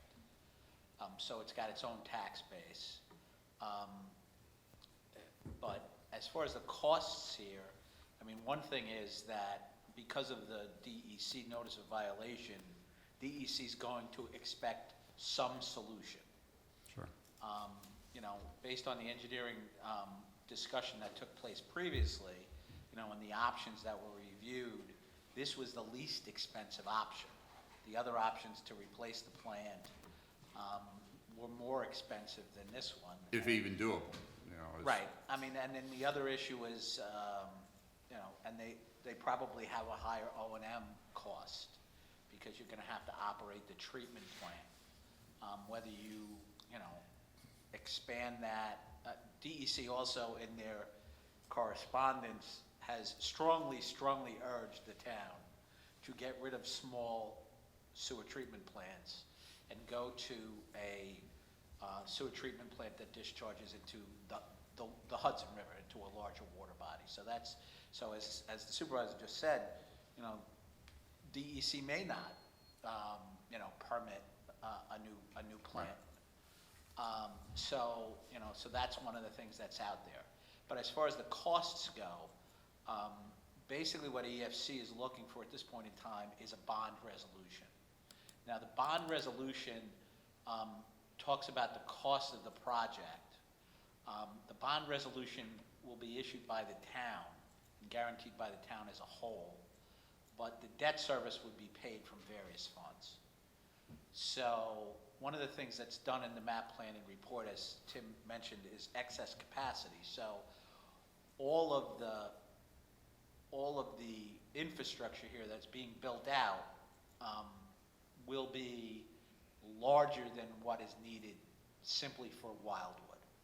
So there is a mechanism in the special district law that provides that the town board may make, in essence, a legislative decision within reason as to how the cost should be divided, the cost of the improvement should be divided among the particular users that would benefit from it.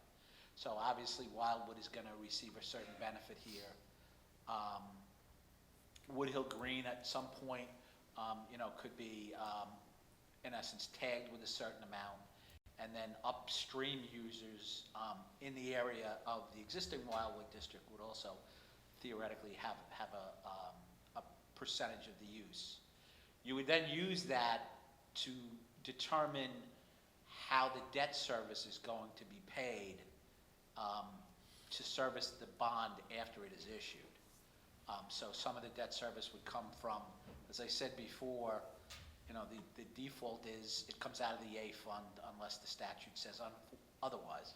The statute says it comes from the A fund. So it comes, so, you know, the capacity comes, the cost of the improvement would come from the district being benefited, which in this case is Wildwood. If there's any excess capacity, that would come out of the A fund, the debt service for that. Now again, if there's extensions to either the United Wappinger Sewer District or Wildwood, or creations of new districts, they would then, in essence, take on that debt service. They would, the obligation to pay that debt service would come out of the A fund and then go on to the residents of Woodhill Green or the residents upstream of Wildwood. You would then take that debt service out of the A fund. The debt service is not going to kick in until such time as the money is borrowed and used. So, you know, on these projects, that may be 2 years from now. So, you know, until such time as you know, the obligation is issued. And then we have, you know, there's a period where you can issue a ban for a year and, you know, the debt service doesn't begin until, so theoretically, you may be looking at 2 or 3 years from now when you have to start paying debt service on the money, you know, that you're looking at to construct this project. One of the things that was raised was the issue regarding how this impacts the tax cap. The tax cap, as I understand, and I will confirm with the Controller's Office, but the tax cap only looks at the money that goes on the tax bill. Through the general municipal law and the special and the town, Article 12 of the town law, the town board has the ability to include the debt service in the sewer rate itself. So for the people in Wildwood, whether they pay you know, additional $232 on their sewer bill, or whether they pay an additional $232 on their tax bill, they're seeing the same $232. So from the cost to them, the cost would be the same. But for purposes of the tax cap, if the $232 shows up on your sewer bill, It doesn't hit your tax cap. it doesn't hit your tax cap. Got it. What's the total cost for the average user for sewer in Wildwood right now, do you know? It's just the O and M at 548, is my understanding, per year.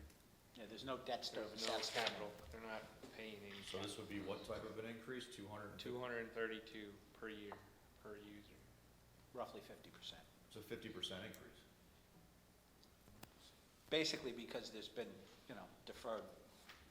deferred maintenance. So does a commitment from the town to move forward, does that set aside any DEC violations currently sitting there? They're looking for a commitment, and by the town And a committing plan. to this funding, you're committing in essence to the project, and there's a timeline, and so that satisfies it. Now, we keep hearing that Tri-Muni has no capacity. Right. We also hear that Tri-Muni was set up for the whole area. It was supposed to be the place to go. Can they be compelled to create capacity? Well, I don't know if they could be compelled. I mean, this again is a very legal, sticky wicket.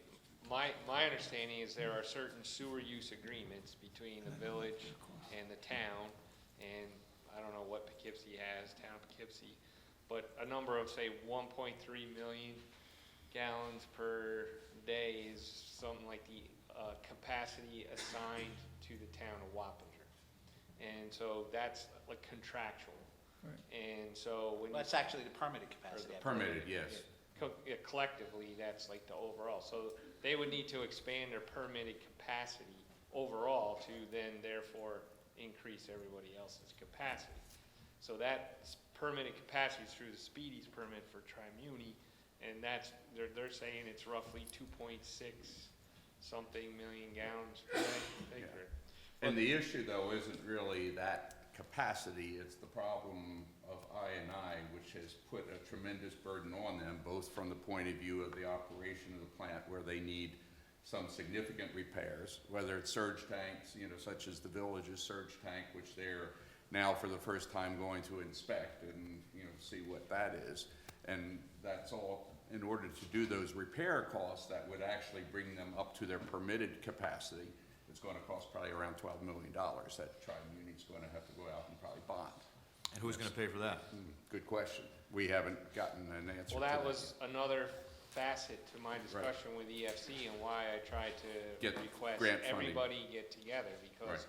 while it seems like it's a standalone Tri-Muni thing, it's gotta be considered on how, Midpoint Park gets. Well, and also impact us from a tax point of view Sure. and so forth. So, there's going to have to be grant funding and much more joint, action, which includes not just Poughkeepsie and the village, which, is maxed out on its debt and capability, but, And I think the other point, state and perhaps even federal funding is what we're looking at right now. and the point of the statement is there's no capacity, doesn't mean it's like code, it's off kilter. It means that the I&I is robbing the volumetric capacity of the wastewater Right. treatment plant. So the I&I issue is now being, it's not here necessarily at the plant. While there are certain things that can be done at the plant to increase the amount of water that can go through there, it's looking at the infrastructure within the town that's allowing this I&I to Well, basically. The Just- towns and village, And, it's yeah, not just us. the town. So the permit allows certain exceedances. So, right now, I believe on paper, the town, Tri-Muni, I think it's, the last report, John had a report, what was the average, around $1 million from the town? Yeah, the Well, it towns- ranges from, 1.1 to 1.8, on a normal I&I, flow. Well, We've exceeded that significantly up to 4.4. But Right. I mean, as far as the dry weather flows, Right. because most of the permitting is based on the dry weather flows. Right. And the permit allows certain exceedances from the dry weather flows. So right now, the plant is within the dry weather flows, and I'm not aware of any DEC violations with respect to that. But, as has been noted, the I&I creates a lot of issues with respect to the operation of the plant, and it creates a lot of issues, you know, just taxing, you know, the plant itself.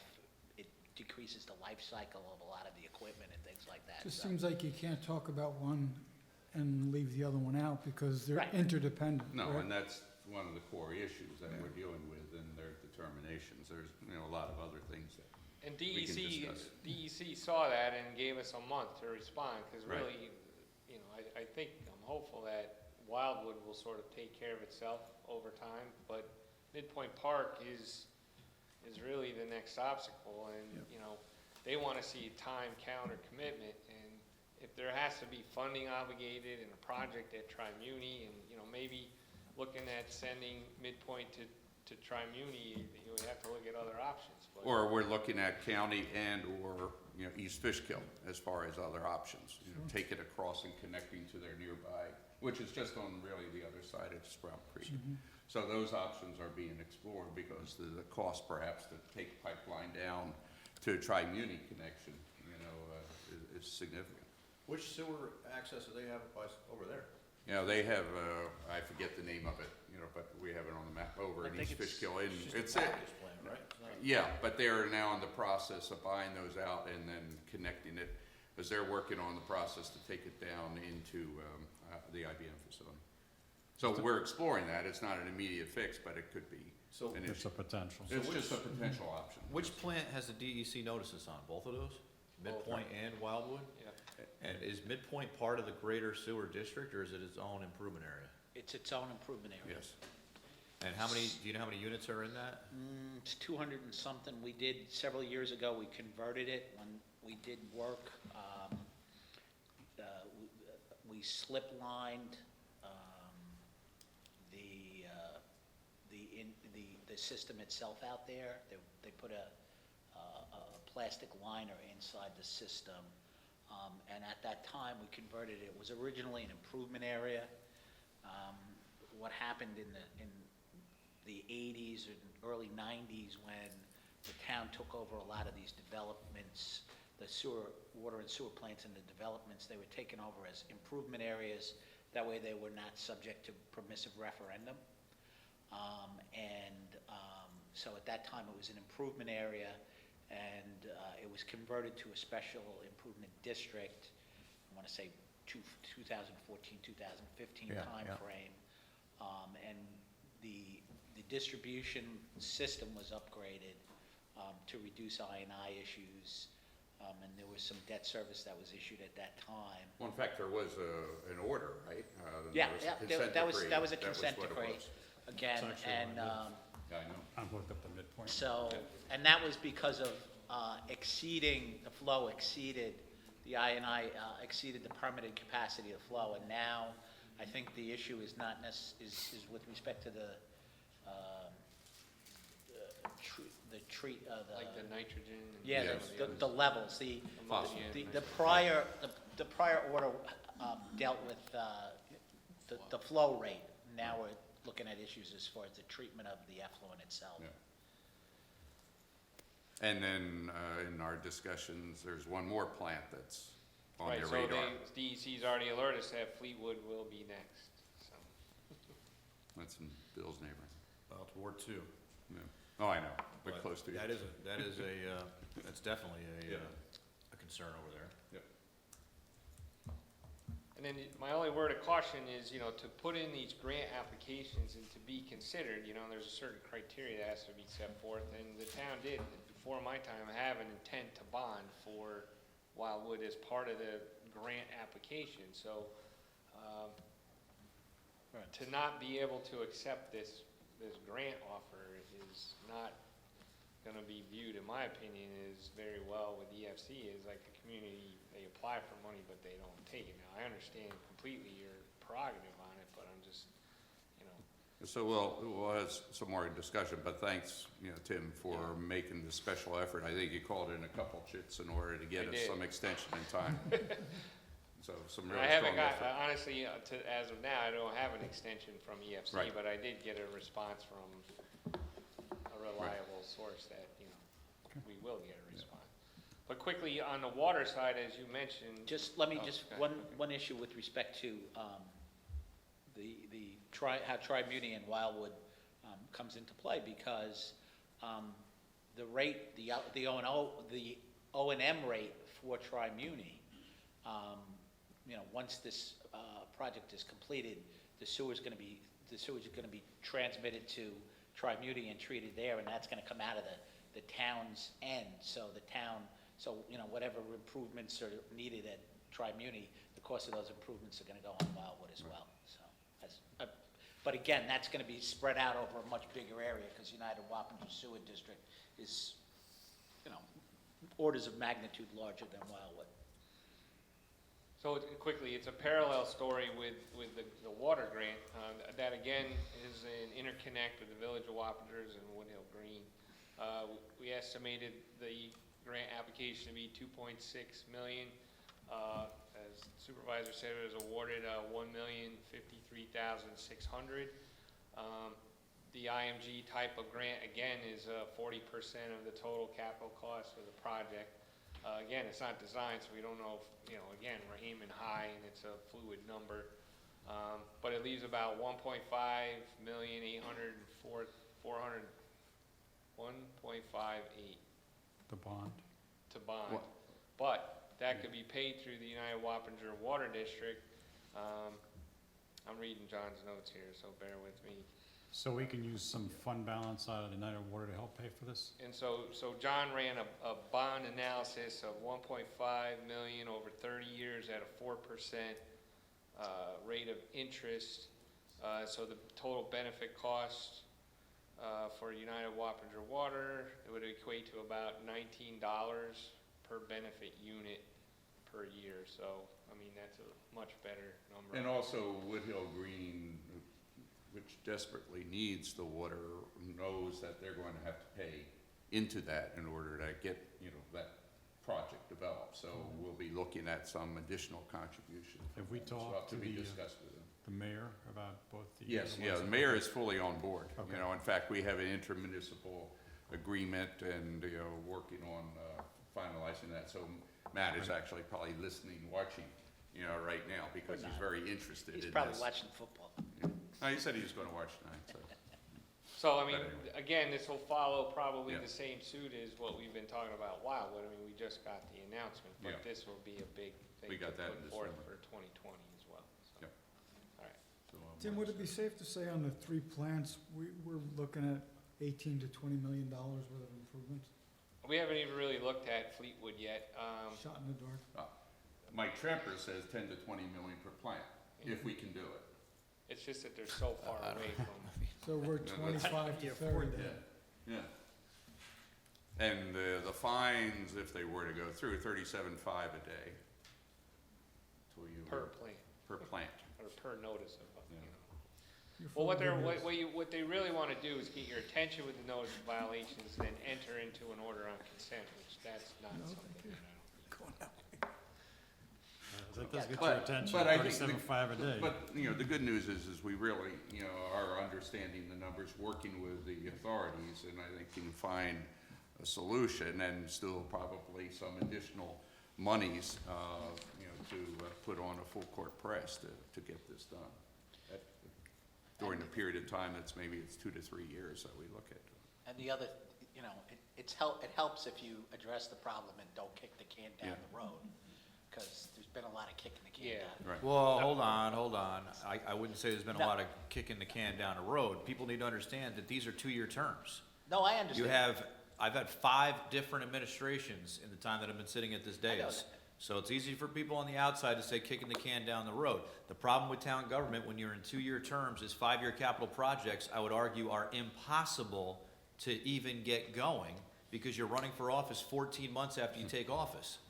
And I'm just being blunt. This is the problem that I've seen year after year after year. Yes, we need to get these projects done. But again, I said what was going on 40 years ago in this town when we had 90% reimbursement rates on sewer. Yeah, We weren't doing anything, because if you talk to the folks that were in charge, which I have, their vision of this town was it would be green space all across the town, there would be no development, and if they were to put that infrastructure in along the main corridors, then we would have had development. And now we have the development, but don't have the infrastructure to sustain it. So at the end of the day, we have to now spend hundreds of percent more to do things that should have been done years ago. Now, the package plants, I get it. They came with the developments. The town then absorbed those responsibilities. But it's very difficult to get these types of projects off the ground when, you know, number one, there's been limited grant funding, and number two, by the time you get the plans in place, you have politics coming into play because everyone's running for office at the same time. Every single person up here is running for office at the same time, and it's very difficult to entertain capital projects that could involve additional spending. So that being said, I do believe that we are on the right track here.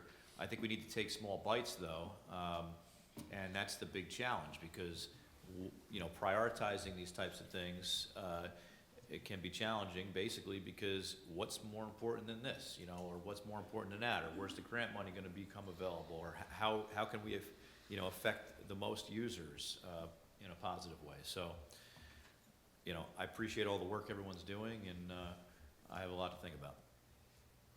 I think it's important that we understand the numbers, what's a priority, as you said, Bill, and then we can make an informed decision. And that's what we're gonna have to do in a relatively quick time here. So, Tim, thanks very much for all the input. Jim, too. Thank you very much for giving us the updates. Yep. Okay. Barbara? Thank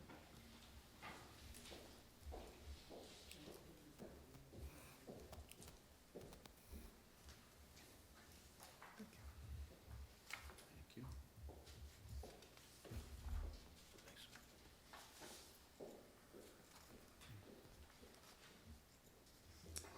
So I'm here to discuss the building department and the other departments that fall within us. In the year 2019, we had 1,376 permits issued. We have a head building inspector, a deputy, and a vacant position for a deputy building inspector. We did 4 interviews last week, and in executive session, I'd like to go over one of the candidates that we'd like to choose from later on. That would bring our staff there full, and we have 2 clerks. The department has seen a lot of written complaints. We had 185 last year. 113 are known closed, but we feel a lot of the others were high grass and other items that we don't always check, but we don't hear about them again. We need to work harder on getting some of them taken care of sooner. The high grass on foreclosed properties has to become a priority, and we'll work at that in the spring. Foils are a real problem for our office as far as time management. Last year we had 229 foils. So we're hoping this year with our website, putting things on there, that will decrease that. One of the complaints that we hear from some of the older residents is that they don't have a computer to check the website. So just on a side note, maybe a community computer in the hallway or something, residents could come in and peruse through our website, might be helpful. I mean, some of them might go to the library, but a lot of them say it's on the website, but I can't see it there, so I want to see it in person. Certification starts in March in Dutchess County, so if you do hire the new deputy building inspector, not only will we be sending that person, but we'd like to send Krista Verano this year, who is one of our building clerks, to get her certified. And next year, the other woman, Susie Hansen. It's no cost to the town, but having one of them certified and then the other one would allow this person to issue quick permits, electrical permits, emergency hookups for boilers and heaters. That would stop that whole process and going to me and to a building inspector. Once they have the permit, it would be up to us to investigate it and inspect it at a later time. But that would expedite things for the residents. So question for you. If you're gonna Sure. send Christie, why wouldn't you send them both at the same time if it's no cost to the town? Sometimes it's hard to get everybody into these classes Okay. because they primarily go first for inspectors, then hopefully someone in the office, but then they also have contractors and other people trying to get in. And then there would be no clerk also 3 days of each month for 6 months. So to Okay. do one and then the other, just time management, it works better for us. Thank The goal right now for this department is to get our filing under control. The building files are not in that 7-year retention. We have to keep them indefinitely. So the problem is, we have no room. So Toll Brothers, which is a huge project, is in boxes. It slows down looking for something. It's hard to find things. So when I get to planning and zoning, the planning board secretary, Biagunti, and myself are gonna clear out all of our files and send them next door. That's gonna free up 6 towers, double-sided towers. And then this way we can spread out the building files, which should give you a minimum of 8 years of space for new construction and add-ons. So that's a big project. And another project for the building department is that new homes and large additions will now have to come in with a PDF so that they can be put into the grid file through Municity, which will help going forward with foils, but even looking at it at your desk rather than having to pull out these big files.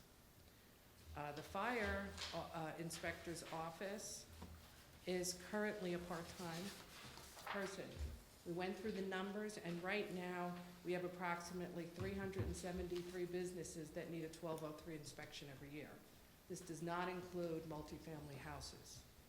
We did a quarterly look from October to December 31st, and 59 1203 certifications were issued.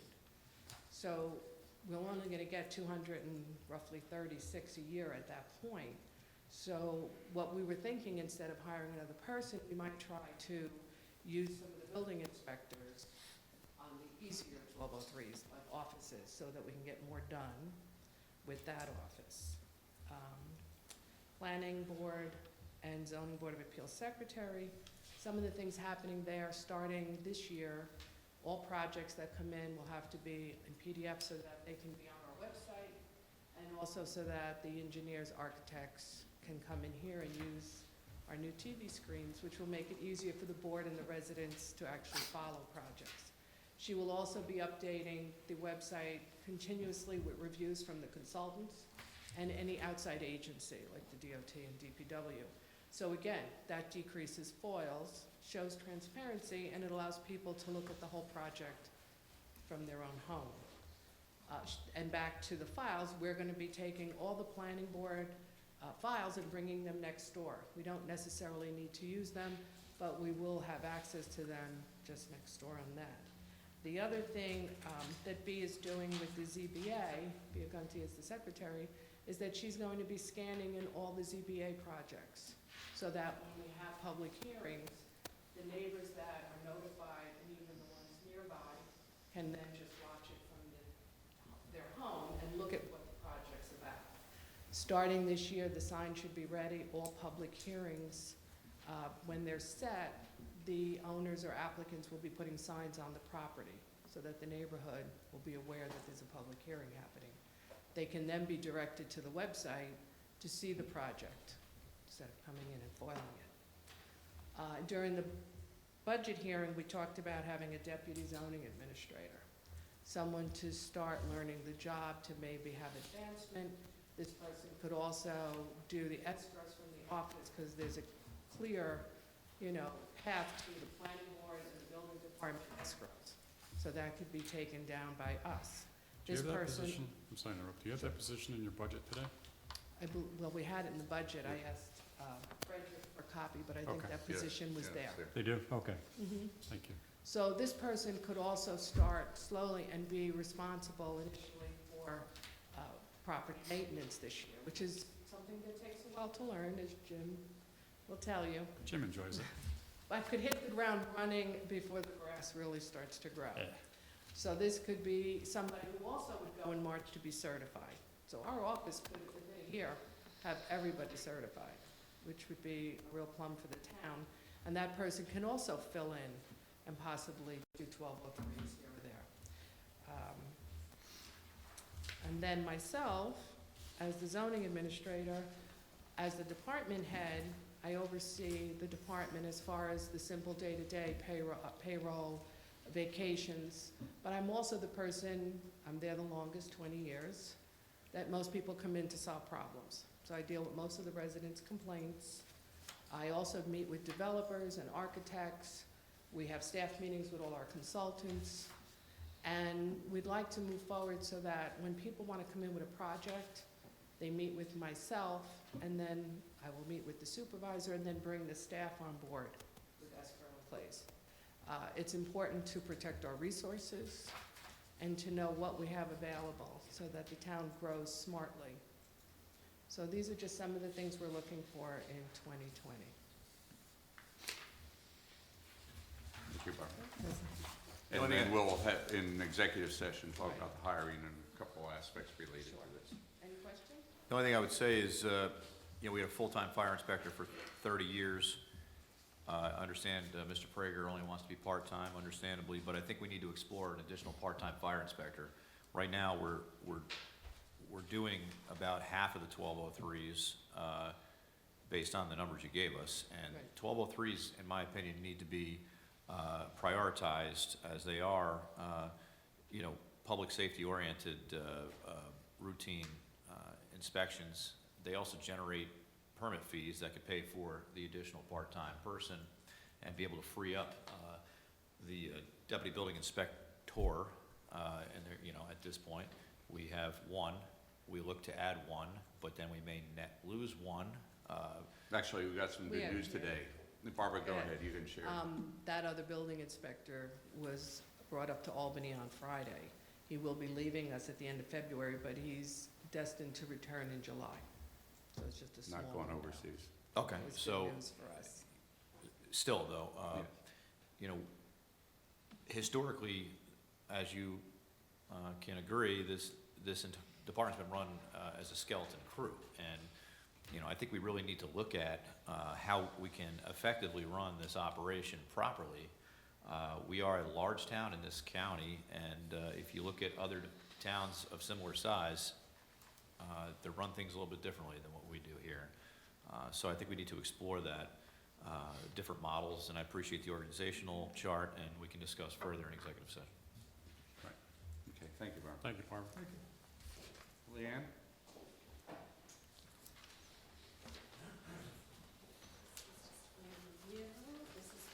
Lots of questions for you. Thank you. Thank you. Okay, so the first thing with the tax office, the biggest thing is that finally the tax bills are online. First tax collection that you can pay them online. The fees aren't too bad.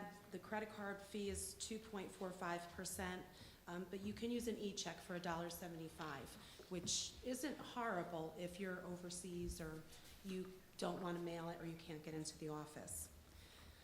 Aside from any changes in the tax office, that's about it. The biggest challenge, though, still is after all these years is the lack of help, which the outline that I've given you is specific. Contrary to Barbara's problem, I don't really have anybody else to be trained to help in my absence. And now with also absorbing the water and sewer department, I would say that we probably are a little understaffed. There is a full-time line already established. There pretty much has always been one. The challenge has just been as to how we're going to fill it. Also included in that outline are the town laws as to establishing a deputy tax receiver position. So I'm hoping that the board will discuss that and take into consideration how maybe we could get a third employee for a two-department area. And with regard to water and sewer, the biggest change with water and sewer is we finally have our new water and sewer program up and running. I don't even want to harp on how antiquated the previous program was. We are still in the middle of training and we are still getting our first round of bills out, but we processed the entire town's bills in probably about 7 minutes today, whereas previously it was taking about 3 days. Wow. So once it's fine-tuned, it's going to be a huge improvement. Having managed the water and sewer department for the past year, there's been a lot of issues that have been discovered. We haven't had the best of luck with the two past previous employees, so there's been a lot of negligence. A couple of the things that are really a problem is the water meter replacement project. It was never finished. We're probably about at 40% of our water meters have not been replaced or are not working. I don't understand what happened with that. The town board, as far as I know, was never even briefed on the situation that occurred there. No, we did have a briefing over a year ago, I think, when that company that was hired, you know, and we had the discussion, and it was in connection with Mike Tremper and Camo taking over. We had hired, you know, a lot of meters that were, you know, you weren't here, you know, at the time, that were just sitting in storage, and so we had decided that Camo should go ahead, you know, I think, fired, you know, the previous company that was incompetent, and so I Mike don't know if we did, went ahead. I can't recall if we fired them or they walked off the job. I don't remember any Yeah, well, I action. think maybe, it wasn't technically a firing, but we had a discussion, I think it was in the fall of 2018 or so, because Camo, we had talked about it, Mike Tremper, and they took over that to continue to replace, to build out what we had in our inventory. Right. We have approximately 198 meters left Right. that were pre-purchased. But again, I'm just starting to work up the numbers. As we get into this new software program, the reports are so much easier to generate to see where we're really at. One of the other things, though, too, in conjunction with all of this, is that the town code has not been updated. United Wappinger Water District is not even In the code. in the Not code. even there. It's not even listed. In conjunction with a lot of these meters that don't work, where people are just completely disregarding the fact that they need it to be replaced or they need to be fixed, we should visit having surcharges put on their bills after so many notices. And the code doesn't really address it, or if it does, it's inconsistent or contradictory, and Jim Horan and I, you know, have discussed it. That's a major, on our list this year to do, is to totally change the code. Well, the Central Wappinger Water Improvement District has some very good provisions, but, you know, it's been out of existence for 15 years now, so. So is there a plan, I know we have this other company that hooked up the meters and stuff, now we have Chemo doing it, but is it more expensive to have Chemo do it than having the company that was in there previously? And can we look into Well, what maybe I've- getting a company to come there, not that particular one, but a different one that could do it less expensive, because you still Well, have from what I 100. understand, the contract was with East National. They were the ones who were supplying the work, but they hired a subcontractor, who, from what I understand, was relatively incompetent. So they weren't keeping appointments, a lot of complaints. I've always collected for water and sewer, so I deal with I've always dealt with the residents in that capacity. But most of the complaints were the meters have been installed backwards. So when you're getting your meter readings, all of these need to be corrected now through the billing process as well, which is wasting our time. And they would not show up for appointments, or they would reschedule appointment and then not. We've had a lot of residents who never got their meter replaced who have complained that they rescheduled, but they never showed up. So I don't think those subcontractors were necessarily working out very well. So from there, Chemo has been installing. I don't know what Chemo's charging the town to charge, but as we go through, we're trying to just complete a couple a month just to get the town up to where it should be. And they're installing all the electric meters now? Radio read yes. Radio. So it would seem to me we need a plan here on what is happening. Again, I'm looking at my notes, I have I have nothing on this. I don't recall I recall it being an issue, and I know that because of the complaints, and I believe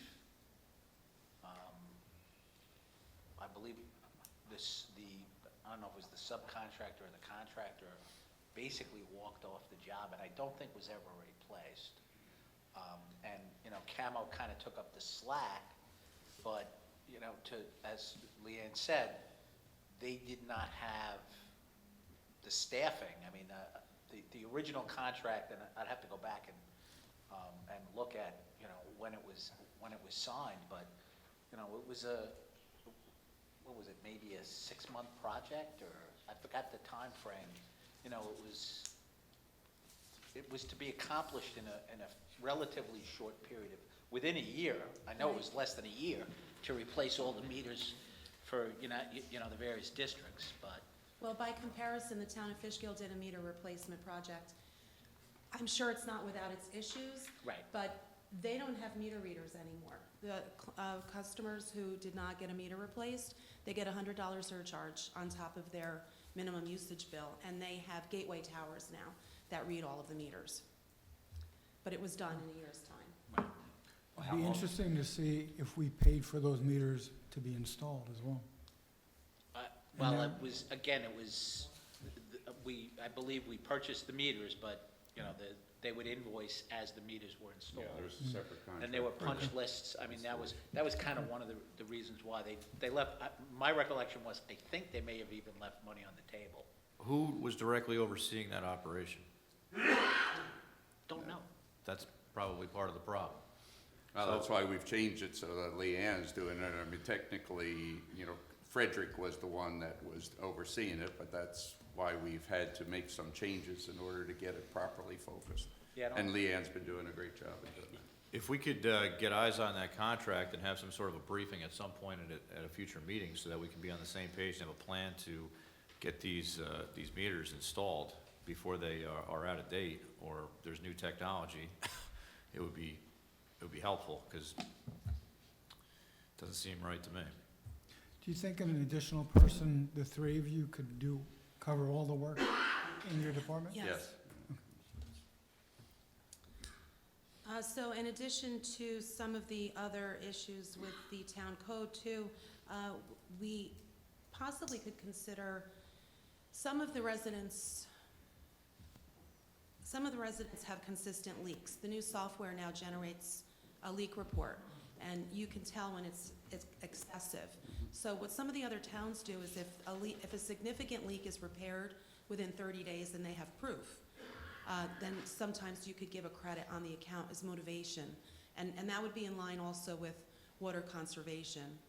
And But again, we've- that's something we need to address Right, in the code. and we're change. also trying to talk about conservation pricing. Right. And again, with this new software program, you can really narrow down a report to see some of areas in the town, particularly like Carmel Heights, Shamrock, where their water usage is incredible. So perhaps maybe looking at those rates, that if you go over them, you have two types of, a minimum usage, and you go over that, but then up to another point, it goes up even higher. I'd sent Just- Leanne a memo asking her to start looking into it, but she needs some resources in order to And then help with that. I think it's a good idea, though. And Need to one look at last that. issue, was, in speaking with Mike Tremper, is we aren't sure if there is an intertown agreement with Watch Hill with regard to the sewer over there. There's an agreement. Right.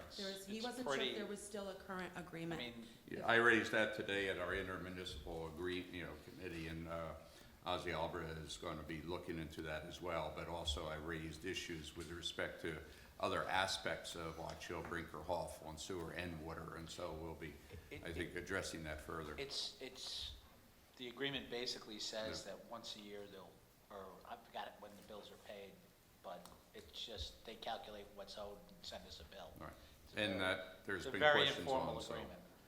So there, like I said, we had a meeting here Right. today, and so that's on the agenda. That's Flint Rock Road? That's Flint Rock, right up on top of Yes. Dutchess Park? Yeah, Heather Court, Flint Rock over that way. Remember a few years ago, people showed up here, No. Right. because their rates were increased so significantly. Right. That's town of Fishkill. Yeah, water supply and sewer. And then just by way of suggestion, some of the meter repairs could be done in-house. And then the other issue too is to have one of our employees work on doing the meter readings as well. Right now, we just have one meter reader. There were two. With the radio read, it just entails going out in the car with a flash drive and a computer program. So it's relatively easy, but just something else to look at. And then on a good note, with our new software program, once these bills are mailed out, we will be online and they will be able to pay online and with a card. or an e-check, which is still the cheaper way to go if you're concerned about the fee. Good, great. And, you know, and I'd like to note, as mentioned before, the tremendous work that she's doing and her staff, where last year the total fees collected, you know, taxes over, there was $90 million. You know, and, of course, we've made other improvements based on, including talking with the, you know, controller's office, including, you know, this going online really is best in class, you know, as far as what the controllers are saying. Then we added some other aspects to further secure, you know, that area. So Leanne's really done a fine job. If you And- look at the revenues, it's a huge. And Tom is currently revenues, working tax on an explanation page. So right now, he Yeah. already has the link up. So if you go to the town's homepage, the pay tax bill button is right there. And then it brings you right to the page to make your payment. So it's pretty easy, but he is gonna set it up, so it'll be with water and sewer as well. And then there'll be a page explaining, just kind of walk you through the steps and what the fees are. So it's very self-explanatory and upfront. I think people don't realize that we do collect for the school district the Right. taxes, but we don't get any, you know, paid, you know, for that. We, you know, What's interesting is, burden. when I get my school tax bill, which is paid through my mortgage, it comes from the town of Wappinger, right? And then the entire bill says town of Wappinger, town of Wappinger, town of Wappinger, all over it. That's why people Yeah. are so confused. Why does it not say Wappinger Central School District? I don't, no, seriously. Well, I mean, that's the listing, but the bill itself will say, and it has poor Leanne's name on it. It does. So when we wonder why people are so upset when we knock on their doors. Yeah, that's right, right. It's Yeah. because the bill is literally coming in But September Is from that the town. legislative, you know, or what So, causes yes, that? by statute, town of the first class, which the town of Wappinger is, has a receiver of taxes. And a receiver of taxes collects taxes and receiver of taxes and assessments is actually the title. The title, so in addition to the town-county tax, Leanne collects the school district taxes. In a town of the second class, they have a tax collector, and a tax collector only collects the town and county tax, and you would pay your school tax to the school tax collector, Right. which is a separate position, an employee of the school district, or they can designate some other person to accept it. But, yes, so we collect the school tax, and the school tax does not pay a portion of Leanne's salary, doesn't pay a portion of the office expenses, they don't pay the postage. They do reimburse us for the postage. the If you look postage, on right. page 3, I think it shows you how much Wappinger Central reimbursed us for this past school collection. It's a very small portion of the computer software fee that they contribute to. They pay for the legal notice and they pay for the postage. So they And we pay get us, penalty payments as well? And we for keep where the you penalty collect? payments, yes. Yeah, right, that's, so they pay us $5,000 on $100 million? yeah, basically, Yeah. That's what it it's a says. good racket. So I guess my question would be, do we have any latitude with how that bill looks as compared to the other tax bill? We don't prepare the bill, we just send it out. We don't. County prepares County it. Oh, the prints county bills. finance prepares the bill, so Yeah. they all look the same. Yeah. It's interesting, because that's why people Yeah. don't understand, because the bill actually says, from the town of Wappinger, from Leanne Freno, Receiver of taxes. receiver of taxes. Here's your, $7,000 bill Right. in September, right? But when you get your town tax bill and your county tax bill, and it's, $500, they don't wanna hear it. That we are we're the $500 part, not the, $7,000 part. What's that? Minus the rebate, too. Right. So it's so confusing, and I at this point, I'm almost convinced that it's designed to be confusing. Really. Yep. But you do a great job. Thank you. Yes. As you do. Thank you. Oh, and Everything you just do. one more thing, thank you very much. One more, we do mail out almost 5,000 bills, water and sewer bills quarterly. Oh, right, that's the whole other thing that you don't even think about. Yep. And that's work that you do too. That's Yeah. what we're generating right now, so. So do you have enough staff right now, based on the changes that we are formalizing? Are you gonna have enough staff moving into this, Well, the tax collection just started. Today was really surprisingly busy, okay, and we were supposed to finish up some training. So going forward, even a temp to help with Right. mail could be Yeah. very helpful. okay. I mean, Joe can attest as to how much mail comes in. And two of the water and sewer payments, two of the water and sewer collections coincide Right. with this town and county and the school as well. So it's a significant amount of mail which Yeah. physically just opening and processing before you can even post the payments is. Can we do more to encourage online payments then? That would essentially save, Right, and that's what, I'm hoping going hoping forward. going forward. I don't know about school, I don't know about taxes going forward because the fee is a little hefty. I mean, unless you can't afford to pay the taxes, you're not gonna use your credit card. so the 2.75, that's what the fee is on your taxes? 2.45 for credit 2.45? cards, yeah. Yeah, okay, I can see what you're saying. But an e-check is reasonable. What is that, what is an But that's- e-check? They would Electronic. enter their account information online and So it's like a debit, basically? Yeah, it's really Like an direct. ACH payment or whatever? through their electronic routing debit. number, their checking account number, as opposed to their debit card. And that's Okay. $1.75, so, Flat rate. yeah. And same thing with water and sewer, it's $1.05. I mean, if you're mailing your payment anyway, it's 55 cents off the bat, so True.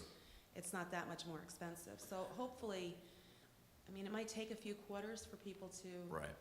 Do you ever think of a bill pay option where you can, like, we pay a lot of our bills online and it doesn't cost us anything to pay the bills? A lot So of just people. basically, it's a wire A lot transfer of to the people company. do take advantage of the bill pay. I can tell you from my end of it, it's twice the amount of work. Sometimes there's no reference on it as to what it is, or it's always made payable to me. You don't know if it's for water and sewer, you don't know if it's for, we have some residents who, due to exemptions, have a very low school tax bill, and I've had their school tax payment get posted to their water and sewer account because the number was similar. A lot of people do bill pay, but it's extra work on my end of it. My recommendation is, and I was going to say during the executive session, but since asked, is that we authorize her to have a part-time person now and then to go ahead with a full-time, position, but we can discuss that further. But I think it's really needed and will be well-served, and then that enables Leanne to do work into other things like conservation pricing and so forth, which she doesn't have the bandwidth to do right now. Okay. Okay? Thank you, Leanne. Thank you, Mayor. Thank you. Steve? Go ahead, I just need to.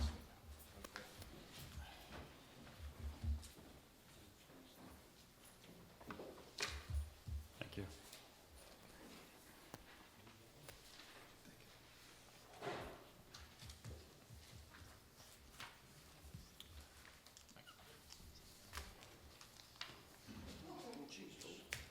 Careful.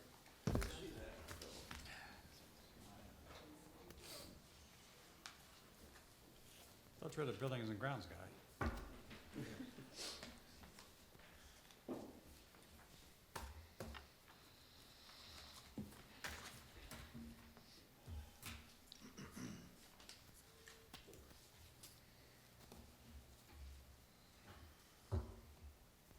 I would just give the supervisor a minute.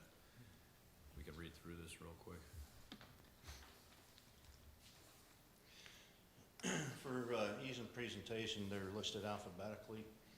Tomorrow, I'll email everyone a list where I've categorized them according to the scale of the job. Do you have a cost for each one of these, an approximate cost? Because you've got a lot of stuff here. I think last time we talked to you like 70-something projects. There's a number of them there, and again, I'll send you the list Okay. where they are to the, scale of the project, and I'll throw ballpark numbers at them. Okay, just to get an idea, because again, we Yeah. got to prioritize, so we need to know Exactly. what we can afford and can't afford. We won't be able to do everything at once. Correct. Yep.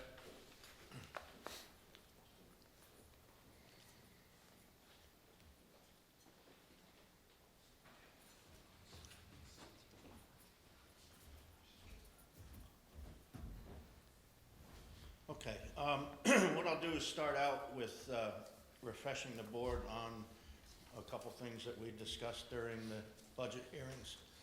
I have a truck that will need to be replaced this year that I estimate to cost in between $70,000 and $80,000. It's going to replace a 2005 truck, which is now 15 years old, was a frontline plow truck all its life and has been in, a salt environment for all of its life and is seeing some severe rust problems. I'm in the process of hiring the positions, the seasonal positions that were converted to year-round. I'm interviewing this week. I hope to have that in place by the end of the week. In the past, I've asked for discretion in making a decision on who to hire and then bring the decision to the board at the next board meeting in order to avoid a delay in bringing them on board, and having to wait for the board meeting. Sometimes there's been cases where I've lost employees, having to go through that waiting period. So I'd like to do that again with this group. Again, the projects here are listed according to alphabetical order, just easier to keep track of them at this point. At Airport Park, ongoing problem of improved drainage there. Met with the engineering. I think you touched on that earlier, that there are some things we can do to the existing drainage to make some improvements there. It's a wet area just by nature, and to make real improvements is just going to be an astronomical number. Because of the moisture there, and I'm not sure how deep the original footings were put in place, the footings for the pavilion on the end of the concession stand have pushed up out of the ground due to frost heave. That's something that I'd like to take care of. It's on my list. With the manpower and such this year, I'm hoping to get at it this season. So is everything on your list here stuff that you'd be able to do in-house, or do you have to vendor it out, or? Well, that's what I will do tomorrow. Okay. I'll send you this list categorized by scope of job and the ones that we can handle in-house versus what would need to be contracted Okay. out. Thank you, I appreciate that. The bleachers, and this goes town-wide. Many of our bleachers are old wooden style bleachers, and I would really love to replace them with aluminum units that would be maintenance-free. Actually, a number of them are, beyond, Right. That. And like, we've talked before at Castle Point, in the interim, they probably need to be removed to avoid Yes, any other and I've done liability. that in a couple parks in the Right. past, and we will make Right. before the season opens, get out there and get the bad ones out of there. I did at one time want to put together a sponsorship program and perhaps have local businesses make donations of the bleachers and put a little tag on there, stating such, to help along with the expense of that.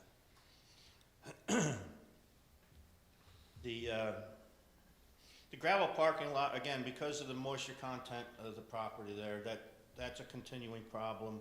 I have to address that a couple times a season. We have some millings there on hand that we can use to do that portion. So on the, airport, and this, Tim, is back to a question to you. Of course, we have a very concerned group of soccer parents and soccer organization, as we all know, and it keeps, contacting us. And I think they've been very patient, but we need to address this. And of course, out at Rockingham, that issue which we're looking at today on the map. But you had provided us before with really kind of an approach that would allow us to do some drainage, that would take care of some of the issue.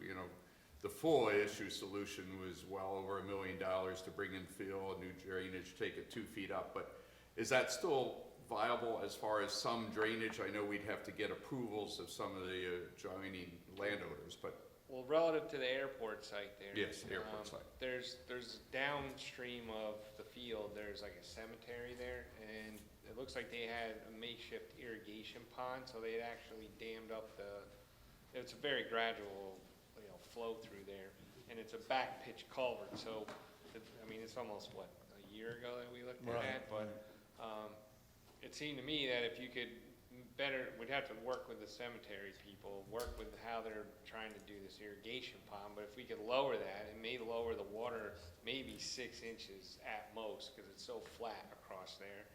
But that would be one big thing, but it's gonna have a small result. Then looking at the field itself, there are several like low spots that you couldn't spend $1 million to raise it 2 feet, but if you could spend a little time to go in and fill in like the low areas that seem to collect water, that would help. And then, like Steve was saying, naturally, the flow goes, transverse across the field. And, at the far end, everybody looks at it like, oh, that's a real ratty looking area. Why don't you clean that up? But I think that, is wetlands, so to speak. So while I think there could be some minor improvements done, I don't think your return is gonna be what everybody wants, but you could at least do some minor things to try. And again, that would require permissions then from Right. the adjoining properties. Since I've been here, there's been continuous requests to put running water in the concession stand there at Airport Park. But in order to do that, you would have to then build a septic system, which again, in that Above high ground. water level, is gonna be a very expensive proposition. And will take some of the property away from being useful then, because it would have to be an elevated septic system.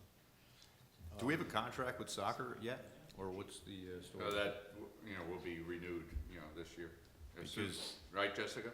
Yeah, we had our first contract with them in 2019, Yeah. we're gonna be doing the 2020. We had our first contract in Yes. 2019? Yes. We had our first contract in over a decade. Oh, right. No, it wasn't our first contract. We No. just didn't have one for 10 years. Right. Because there were some responsibilities that the Wabra United Soccer organization had, and then there were some responsibilities that the town had within the agreement.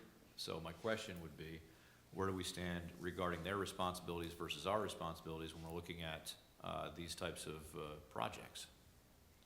And we probably don't have an answer for that right now, but Right now, the contract generally addresses what's happening now, who does what now, not exactly capital projects. It doesn't address capital projects, it addresses maintenance of common areas, usage schedules, insurance requirements, things like that, and when will we have this contract?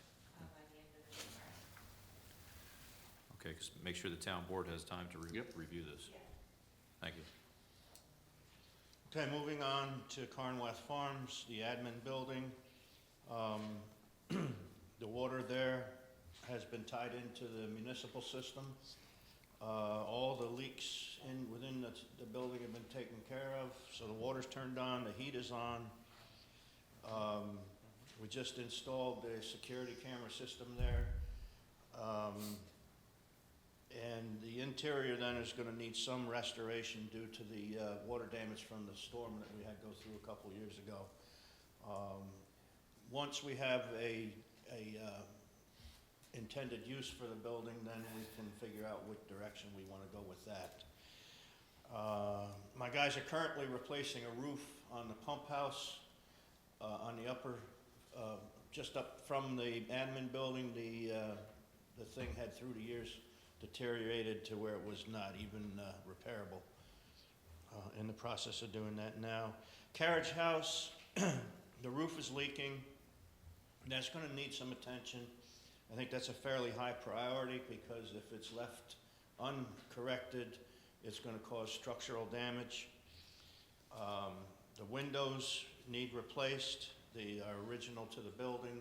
Many of the window casings are rotted. The brick mortar needs repointed, which is a refreshing of the mortar between the brick joints. That's gonna need to be done at some point, and again, further deterioration will eventually lead to bricks falling loose from the building. You are continuing to store what type of equipment or materials? Right now, I'm using that building for seasonal storage. During the winter months, I move the mowing equipment down there to free up space at our operation on Montfort. Then during the summer months, I move the snow removal equipment down there. I also have a fuel tank for them to use when they're mowing down there, and a dedicated tractor/mower combination stored there that's used on that property. That's a fairly important building to our operation. Question for you, back to the admin building for a second. It says building will need to have interior restoration due to water damage. Is the water damage from natural elements or from When that storm came through, 18 storm damaged the roof. right, that Oh, tore okay. up that end of That's town, what it yeah, a couple trees went through the roof. So the roof's been repaired, the front Right. porch has been remodeled or renovated. So the only thing that's left on that is interior restoration? Correct. And And the rooms are basically usable, it's more aesthetic. It's a you know, cosmetic thing, yeah. Cosmetic thing. do we have a game plan on what we're gonna be using this for, or? No, I mean, that's to be discussed. Okay. I think that's a valuable asset, Yes, in my opinion, that exactly. building. And I certainly would like to have a global discussion at some Yeah. point on how we can use it, because as you know, That's if right. we do the repairs and don't use it, then it's gonna fall into disrepair, right? Which is why I'm kind of postponing the interior restoration until we do have Figure out. an okay. intended purpose. But it's sealed Because up. that will actually affect how we, restore the inside. Okay, all right, good. Thank you. We touched on the carriage house. The Reese building, the water still needs to be restored there. In order to do that, I need to have a reliable heating system. Currently, there is steam boilers within, and they are original. The whole system is original to the building, built in 1958, I believe. They're obsolete at this point, very well rusted, and unreliable, which is what caused the water problem there that we had in the first place. So that's something that will need addressed before the water can be hooked up. Interior repairs still need to be done from the water damage that we sustained, I think, 5 or 6 years ago, or maybe. that was when the boiler failed. Yeah. Mold remediation, again, from the water damage. The slate roof has numerous shingles missing. The roof is leaking. I think that's an engineering project that was awarded, correct? We have contracts in. Okay. Yeah, there's 2 flat roofs that adjoin the chapel, and both of those are leaking, and we've done a redesign then and let that job out to contract to correct that situation.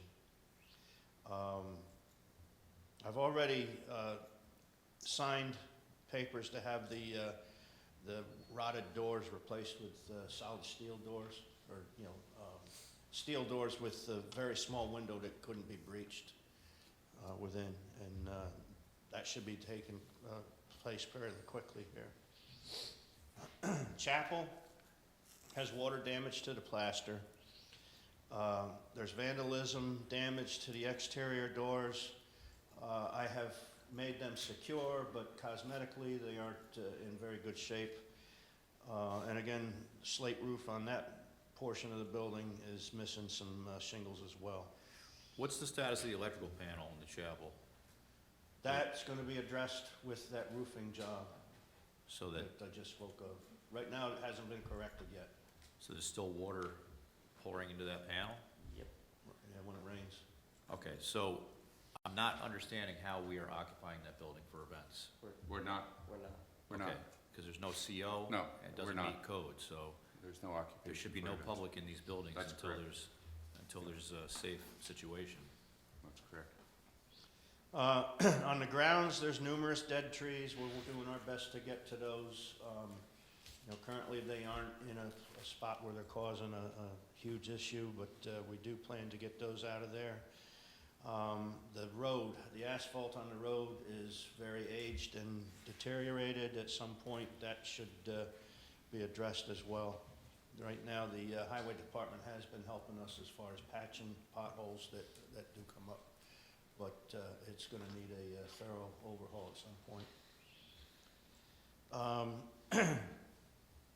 Castle Point, we had some minor safety upgrades to take care of. We're still working on some of those, but some have been taken care of since I wrote this. Again, the bleacher problem. There's a second softball field there that, if needed, would need to be reclaimed. It's all weeds and has been that way since I've been here. But if there's an increased interest in doing that, that's something we would need to get on top of. The restrooms and the pavilions could stand to be painted. And the outfield fence, I spoke about that last summer, I guess it was. That needs to be replaced. Just we'll try to remember at the end of this year to go back to that.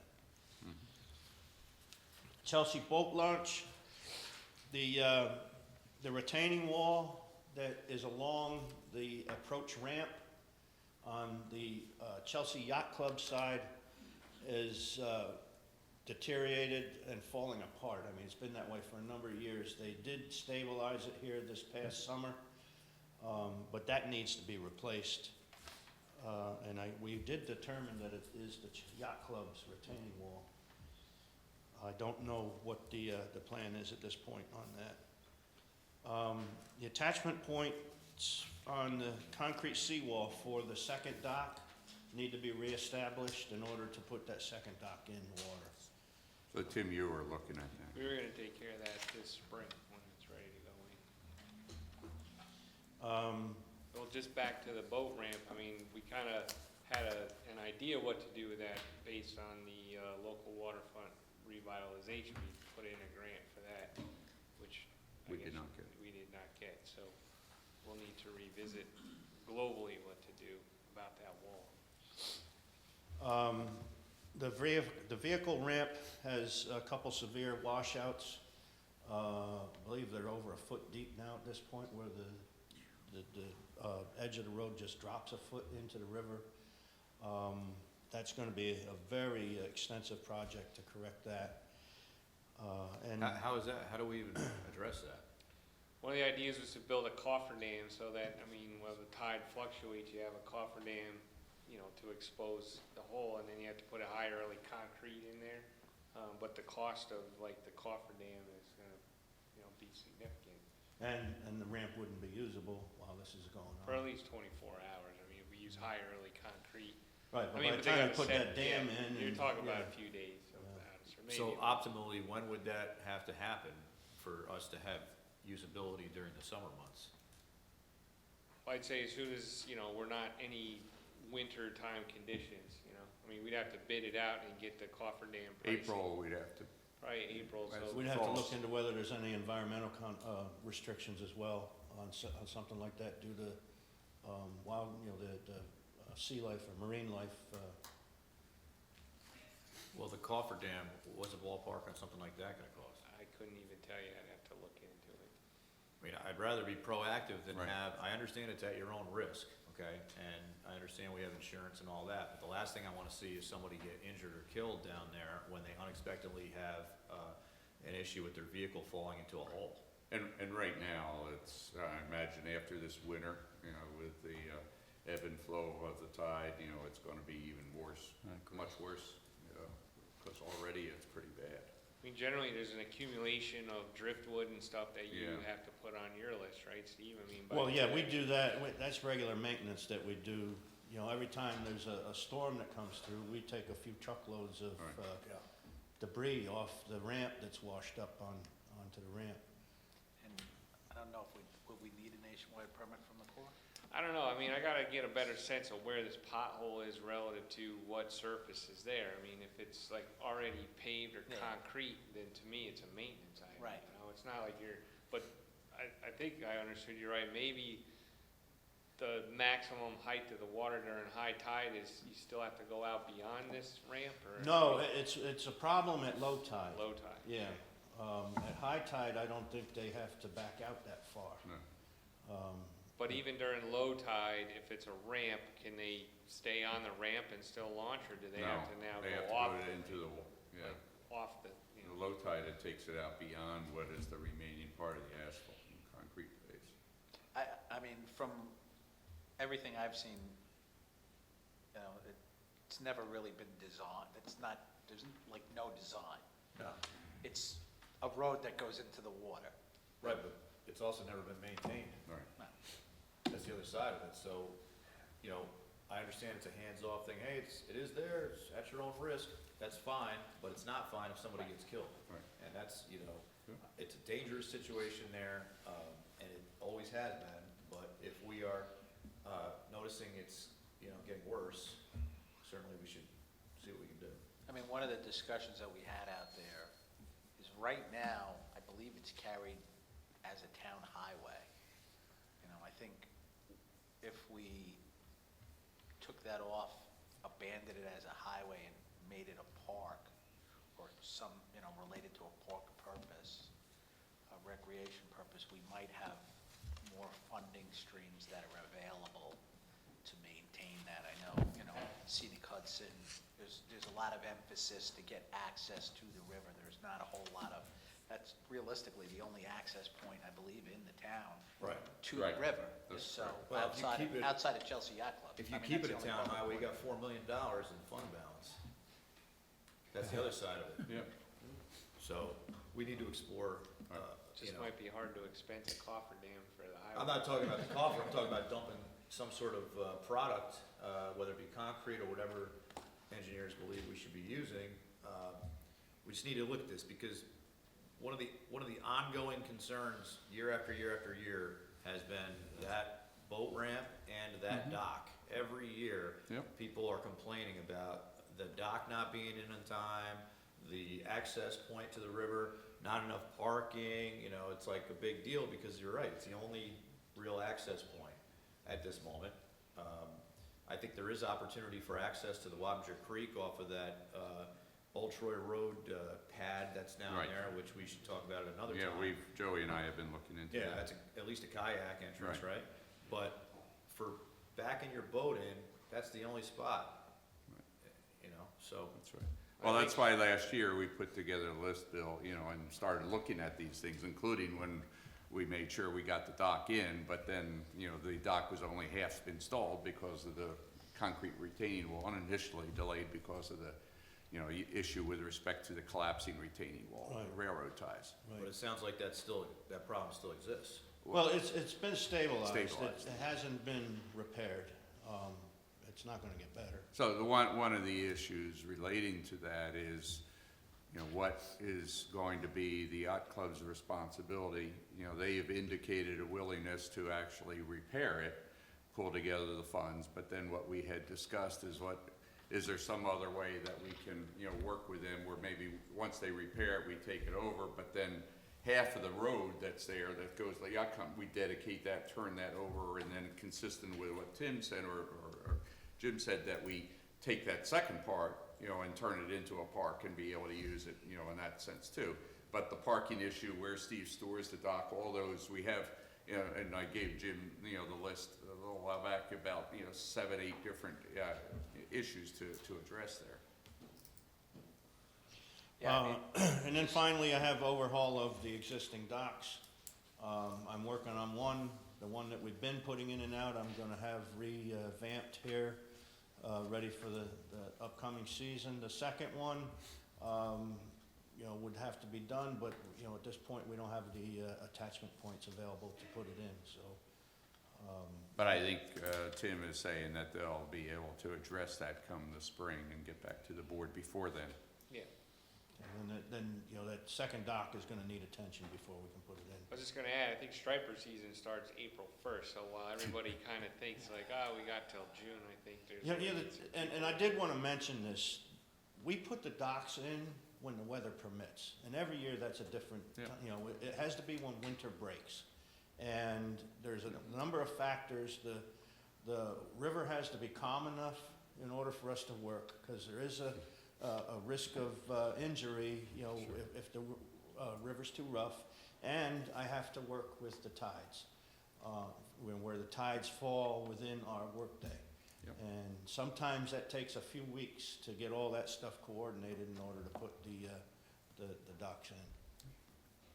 And that's the time when people start complaining. Exactly. Yep. For a few weeks, Yeah, so. yeah, it's, you know, it's just a matter of getting everything to line up, and, you know, we get right out there and do it, but, nature has to work with us in that respect too. Fleetwood. The playground equipment down there is aged, could stand to be upgraded. It wouldn't have to be a real elaborate system. It's a small park. It could be a fairly small playground unit installed down there. I thought that was a new playground down there. That playground is only about 10 years old. Is that all it is? Yeah, believe it or not, it's only about 10 years old. Well, the swings they look to be either from the 60s or 70s. Well, there's a swing, but then there's, the swings are probably original to the park, but there's the playground, you know, mechanism that's there that I thought was relatively new. And I think we had an Eagle Scout also. Yes, do that's that- correct. do that Upgrade. part. Edging and the Yeah. landscaping, the mulching. So, we've got a facelift. Okay, I mentioned the swings just now, so. On the March Field, the soffit on the restroom/storage building needs replaced. I have plans to have that done before the season opens this year. Privacy wall to the restrooms were destroyed by vandalism in the past. We're working on replacing those as well in order, and have them in place for the camp season. There's been a question about lighting. There are light poles there. They have not worked since I've been hired here.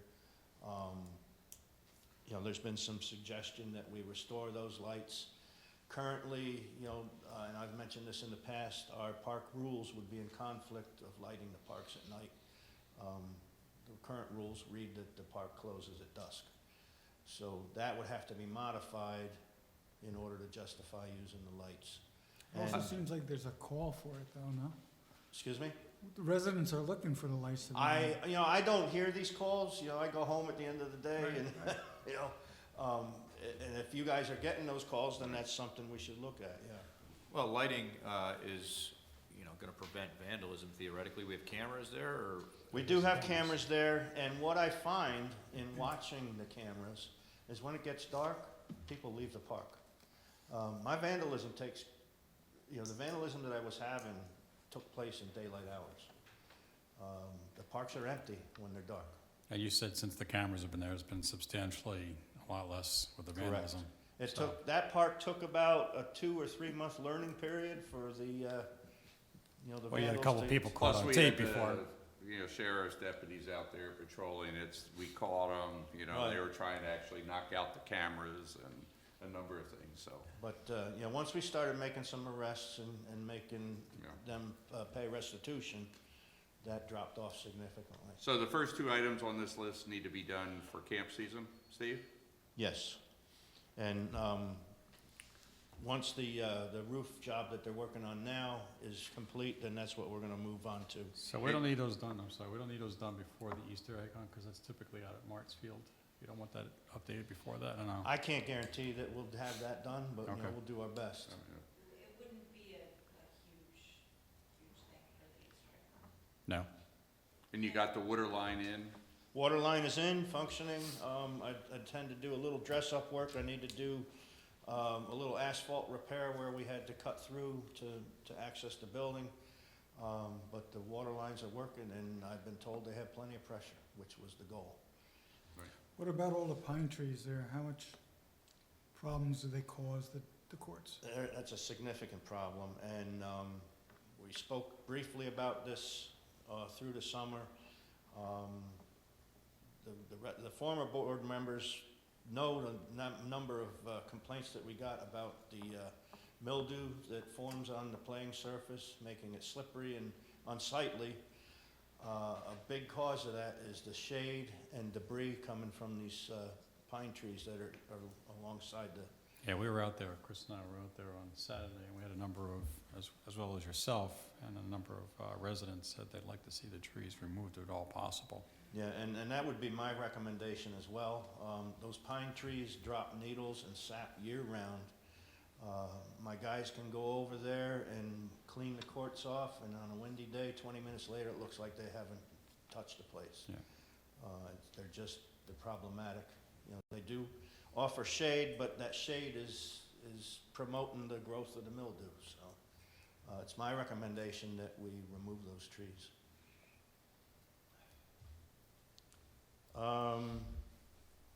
The memorial, I've been speaking with the deputy supervisor on how to get that in better shape than it is.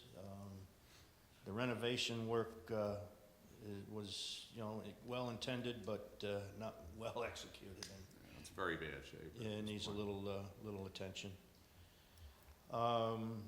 Quiet Acres. This is another park that we get complaints about recently. The playground equipment there is old and very limited. It's a slide and 3 swings, I believe, and that's the extent of the playground.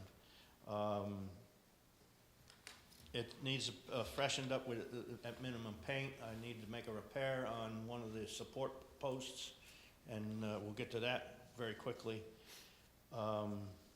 There's a baseball backstop, and apparently was a baseball field there at one time, and that's been damaged through the years by flooding. I think, you know, unless we intend to repair that and restore the baseball field, that probably ought to be removed. Outbuilding still has graffiti. I've come up with a solution to that. We're just waiting for the weather to cooperate. What we're going to do is paint that with graffiti-resistant paint, and then I'm going to rent temporary fencing and put around the building. The graffiti-resistant paint has a 2-week cure period. In the past, when I've done the painting there on that building, within 24 hours, they've had it marked up worse than it was previous to us painting it. So, excuse me. Hopefully, putting a barrier around it will allow it to cure, and then we can address it, you know, in the future easier. Also, that's a place that we could stand to put security cameras, and hopefully, you know, thwart some of this vandalism that's taking place down And there. we should be looking at upgrading not just the existing equipment, but others. I think that's one, probably at least 3 of us, you know, have gotten a lot of inquiries about, and certainly 2 of us, a significant number. I think what we're seeing there is, like in other areas, and the good news is that there are new families moving in with younger children, and we get a significant amount of questions that say, hey, now we do want to use it, whereas maybe a few years ago people weren't using it. So Well, there was people that didn't want to use not that long ago. Right. And but that's now the- they seem Now you get the newer Yeah. families that want to use it, but what a lot of people don't realize is that some of these pocket parks have been left to be passive use because the neighbors have said we don't want them Yeah. used. Right. Because we don't want people coming here to use these parks. And it's been this, fine line, this fine Right. balance on, who can use it and who can't, because ultimately you can't restrict it just to the people that live there. So Quiet Acres is off of which road? Off of, Helen Drive. Yeah, And exactly, at okay. that park, there is no parking that's available. the issue. And That's right. the problem that the neighbors were having is the on-the-street parking then. Right. In order to use the they park. don't want people parking in front of their houses to Right. go to the park and. Blocking driveways and such. Right. So I agree with the supervisor. These parks exist, right? We should have a mission of use on these for recreational use, and someday each one of these, in my opinion, just like Spook Hill, should have their own Yes. identity and Agreed. their own personality almost, right? Yep. But the biggest complainers are the same people that live right next to the parks at times, and that's the challenge we face. And there's a short fence there that needs to be replaced, but between the park and one of the bordering neighbors. Is there a gate that controls access to that park? Yes. Okay. Reese Park. There's a concrete organic restroom there that we haven't been able to use. We haven't been able to find any sanitation company that's been willing to service the thing. So it's been locked up since I've been here. It's a target of graffiti vandals and such. You know, that, it would be my recommendation that we remove that. We do bring in portable restrooms there for the summer season. And this, you know, this here is just, you know, it's a dead building. I'm not sure what we would do with it, but As long as I can ever remember it existing, it's never been open. right. I don't even have keys to the locks that I'm aware of.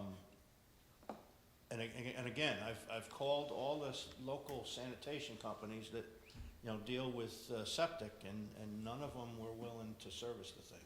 I thought, my understanding was it was supposed to be just a natural latrine. I guess it needs to be serviced at least annually, if not more often, but, What, did you know? My understanding, this is Joe Emerson telling me years ago that was built with some sort of grant funding. You know, I tried to just find a resolution just on the fly now. I couldn't, but I'll do some more research.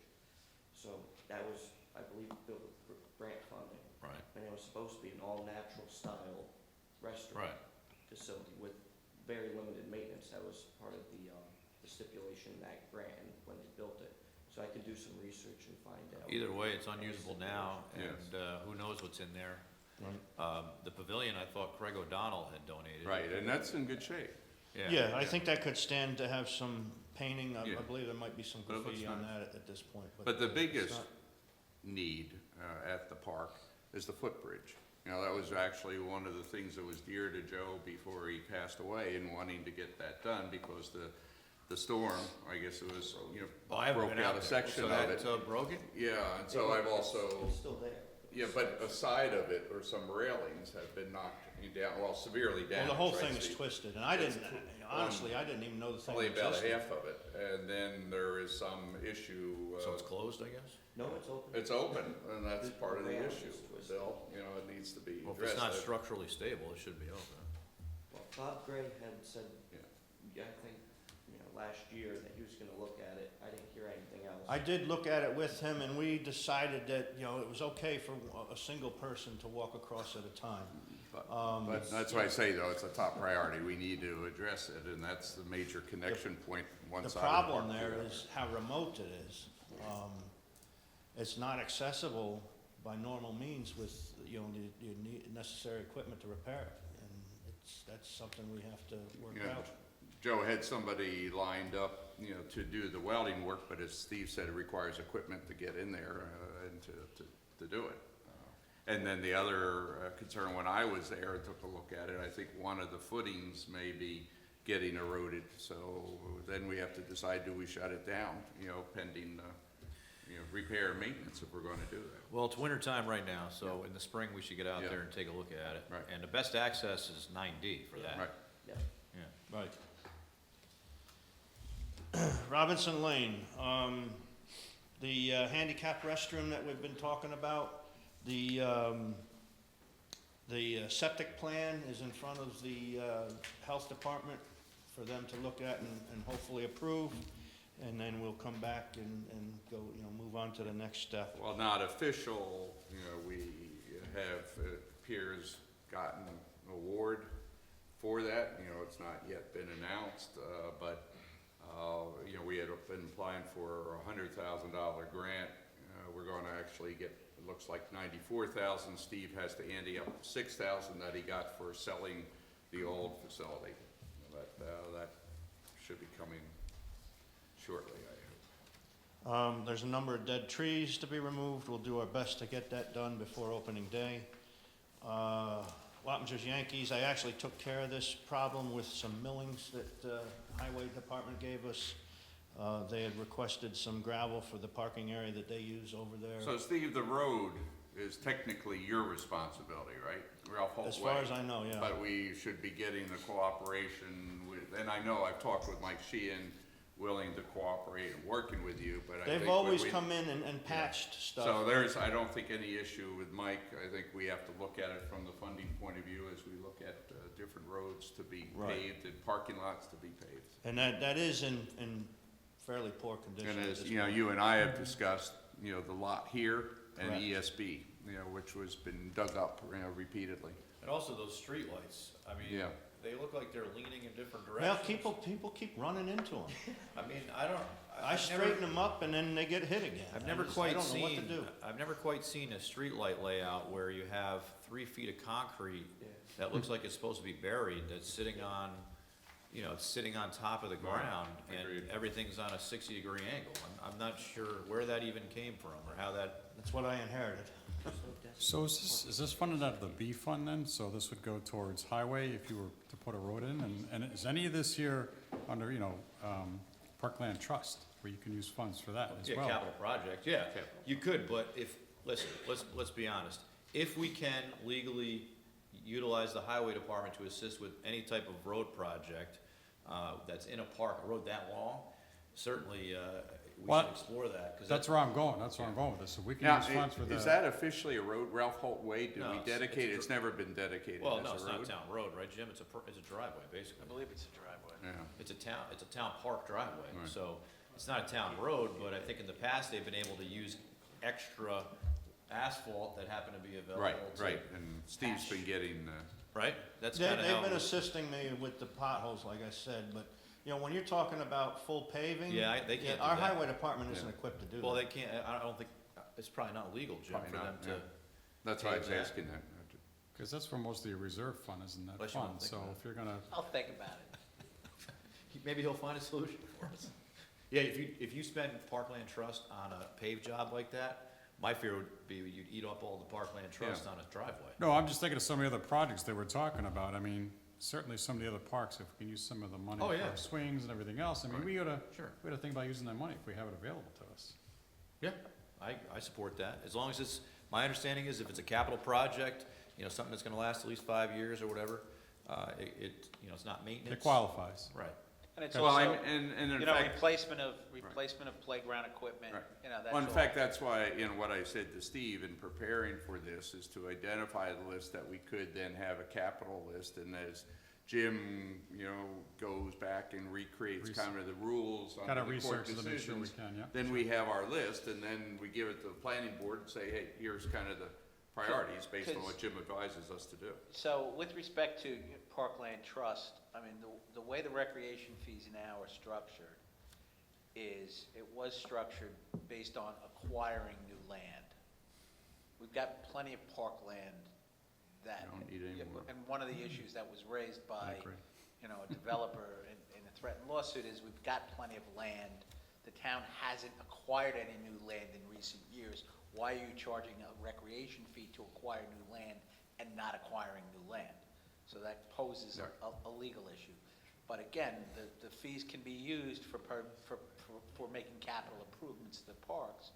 But the suggestion is, from a legislative point of view, the town board needs to establish a priority. Right. How much that, you know, would cost, and how much would be appropriate to be, you know, assessed to new projects as they come in, so. So this That's is what a this. project list from which we can start, and then we Correct. make other determinations at the town board level based on Jim's recommendations as we go forward. So that's the idea of the process to get us there. Right, I just wanted to put everything in front of you here. Yeah, no, Absolutely, I that's what I understand, asked I'd him rather to do. have that, I'd Yeah. rather the all-inclusive list here. Then and- we can prioritize. Exactly. Dugouts, there's one field in the rear of the park that is in an area that has a high water table. Yeah, And R4.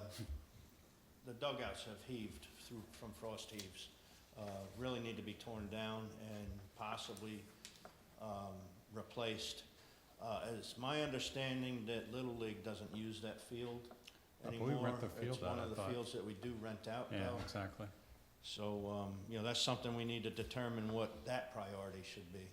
But in the meantime, I think we ought to take them down so that they're not a safety hazard. So is it, you know, that dangerous, in Yeah, your opinion? It's a pretty bad tripping hazard because of the unevenness in the floor, the Dugouts, right. concrete floor. Yeah. And they've had the tape out there before, but I guess some of the ones that rented out still play there anyway, so Yeah. it's a hazard. Right, I've put yellow tape, you know, it's supposed to be sectioning the dugouts off, so they aren't used, but. Is the every time it gets demolition rented something out- you can do, Steve? Yeah, we can do that. It's Okay. just a matter of getting in there to take care of it. Something probably ought to prioritize. Put it, top of the priority list. And there's some fencing there that could stand to be replaced. It's got some damage from past floods. Yeah, we took a look at that, and I said also the one speed bump that's there, at least a one anyway, that, it's like a little bump. So I talked to a number of folks from Little League, and they like to have it raised a little bit if they Yeah, could. that's gonna be a pretty considerable job. Almost, that one would have to be taken out and, put. Well, maybe as part of, if you were gonna, But if we're gonna do the paving, it That's could exactly be what I'm going. incorporated in that, sure. if we could do something like that. Yep. That covers Robinson Lane. Moving on to Rockingham. Had complaint about a raised manhole that was within the driveway. Last summer, I used the millings that was donated by Highway Department to raise the roadbed up so that is a smooth transition now. That could stand to be paved. I did it with gravel. And the rest of the, pavement over there is aged as well. It's another spot that could stand to be paved entirely. The one parking area, actually both parking areas are all gravel, and, it might be considered for pavement. That final grading of the shoulder, that's been done. I put topsoil in and blended it into the existing field. The pond, it's a maintenance nightmare, and it attracts geese, which is a health hazard to the kids. Those geese graze on the field and leave droppings that I don't understand how they play there as thick as the droppings get. I would really like to get rid of that pond. I've got a couple contacts that in the next couple weeks I'll try to reach out to. Coordinate with Tim. I talked with Tim today, Right. and I think we feel that based on the history in the aerial, that only came into play maybe in the 70s when the plant was built. Right, it's Before a it was all farmland, and there was never any pond or wetlands there, best that Correct. we can tell. So we think we may have some arguments to go address that, so it could be removed. So, coordinate with Tim, because he kind of has the ball right now. Okay. I already touched on the parking areas. Schlatt House, Before we move on to that, was there anything at Regency at all? I'm sorry? Was there anything at Regency Park at all that, That's Rockingham. that's where the Rockingham, okay, sorry about that. Yep. I didn't realize that's what But- you called it. Yeah, I'm not Speaking sure of how it Toll became Brothers, called that- Rockingham, because it's on Yeah. Regency Drive. Well, it was originally, it was originally the Originally Rockingham Rockingham. development on both sides. Okay. Myers Corner, or along Okay. Angels Hill Road. Thank So, you for the question, clarification. with respect to Toll Brothers, it was my understanding that we're supposed to get another parcel of land at some point in time, which is on the right of that entrance. Is that true, Barbara? And what's the project? Yeah, which, we Where's don't this? need another parcel of land? It adjoins Rockingham The Park. Flavormatic You know, side? so when you go, yes, but when you Yeah. go then that road on the right-hand side, big acreage that, I think, certain individuals very proud of getting, but it's wetlands and we're supposed to take it over. Yeah, there was then more, we have to there was a lot more to that whole maintain it. discussion, Yeah, because there was two other parcels that had been discussed too, and I think, that was the negotiated, stipulation. So I don't know the details right now, okay. but yeah, I think that's part of the deal. Was that looked at for like a senior center at one point? Yeah, that was. Well, there was some unrealistic, Yes, discussions. understood. Because then there's another, because there was another parcel next to Robinson Lane that was also Right. transferred. Well, I recall there is a that. parcel, it's 50 acres, that is north of our current park that we own right now. Right. There's 50 acres. That transfer did take place then. Yep. According to Yeah. parcel access, it did. Yeah, no, And the it's- discussion was another 40 acres south of that, which I think didn't happen. No, that's the Wappinger Farm subdivision. That's Right. what So, Right. there's more than meets the eye if you look at the actual ownership list of town properties, and Right. I agree with the supervisor that And we have to. we've been compiling that list, and I think, Tim is in the process of redoing the map, so we'll have a better record of what Right. those properties are. Each one of those is off the tax rolls, and ultimately, we're responsible for what happens. Yep. And the one Right, that's, and I periodically, I get calls to address trees that Yeah, are on these properties. more so as they grow Yeah. taller and older and decay and collapse, especially in wetlands. and, you know, my concern has to do with the parcel north of Robinson Lane, Agreed. which is apparently a very popular ATV riding area. And my concern is someone getting seriously injured in there. Plus, we have our friends, the Blanding Turtles. Well, yeah, that, they're in there too, but that's a huge parcel. I mean, somebody could go way back there and get injured, and, you know, you could put all the chains in the world up, Agreed. but, And it appears, I just noticed Agreed. this the other day, it appears just north of that property, the old Secor Strawberry Farm. yes, Appears to be under development. Yeah, it is. that's right on the town line though. Yeah, So right, that that's mu- in LaGrange, Yeah. but, you know, I'm sure it'll have some impact on. So that'll the, bring more people over there. Exactly. Yeah, that's a huge parcel too, right in the town of LaGrange. Yeah. Right. Wow. Okay, that covered Rockingham. Moving on to Schlott House. Recently upgraded the house there. The reason for that was a leaking roof and the window casings were rotted. Without the renovation, the building would have deteriorated further. And it really did come out looking nice. The garage needs to have some work on the soffit. That's something we can do in-house. We can also take care of some of the rotted siding that's down at the ground level. What's being stored in there right now? Or can you say? Or do Well, you want to say? Some of the Christmas I'm items afraid to are in know. there. There's some items that I That's don't what- think need to be in there. And then some of the stuff that we would use for the community day is stored in there. That's something I'd like to look at and see, you know, Yeah. how much can be removed and Good. free up some space. The roof on that will need replaced at some point. It's not critical yet, but, you know, it's something we ought to probably consider in the next 5 years. The stage, the rear wall on that stage has always been open for some reason and exposed to the weather, so the base plate on it is rotted, needs to be replaced. You know, and in doing that, we may discover there's some further rot that would need to be replaced. It's something that we can do in-house. I would like to get to it as soon as possible, but there's a couple other items that are more pressing. I'd also like to tighten up some of the plywood on it so that the rodents can't get in there and build their nests, because that's a major problem right now. And also, you know, I think, Steve, with respect to, I guess there was some, but some more electrical upgrade, and I'd also like to see if we're gonna continue to use that Christmas tree rather than the current, you know, arrangement, you know, with extension cords and so forth, you know, making sure that we have the right, you know, electrical, Right. you know, conditions met. Yeah, that's something we can look into. I was a little bit nervous, as you see, putting in the electrical cord into that little box there on, by the side of the stage, so I certainly didn't want to do it. The roof on the stage needs to be replaced as well. The grounds, I actually did get the stumps removed. I still need to do some grading there. The asphalt there is aged. It's not critical, but we did have to make a cut in order to convert the utility service from overhead to underground, and that will need to be patched.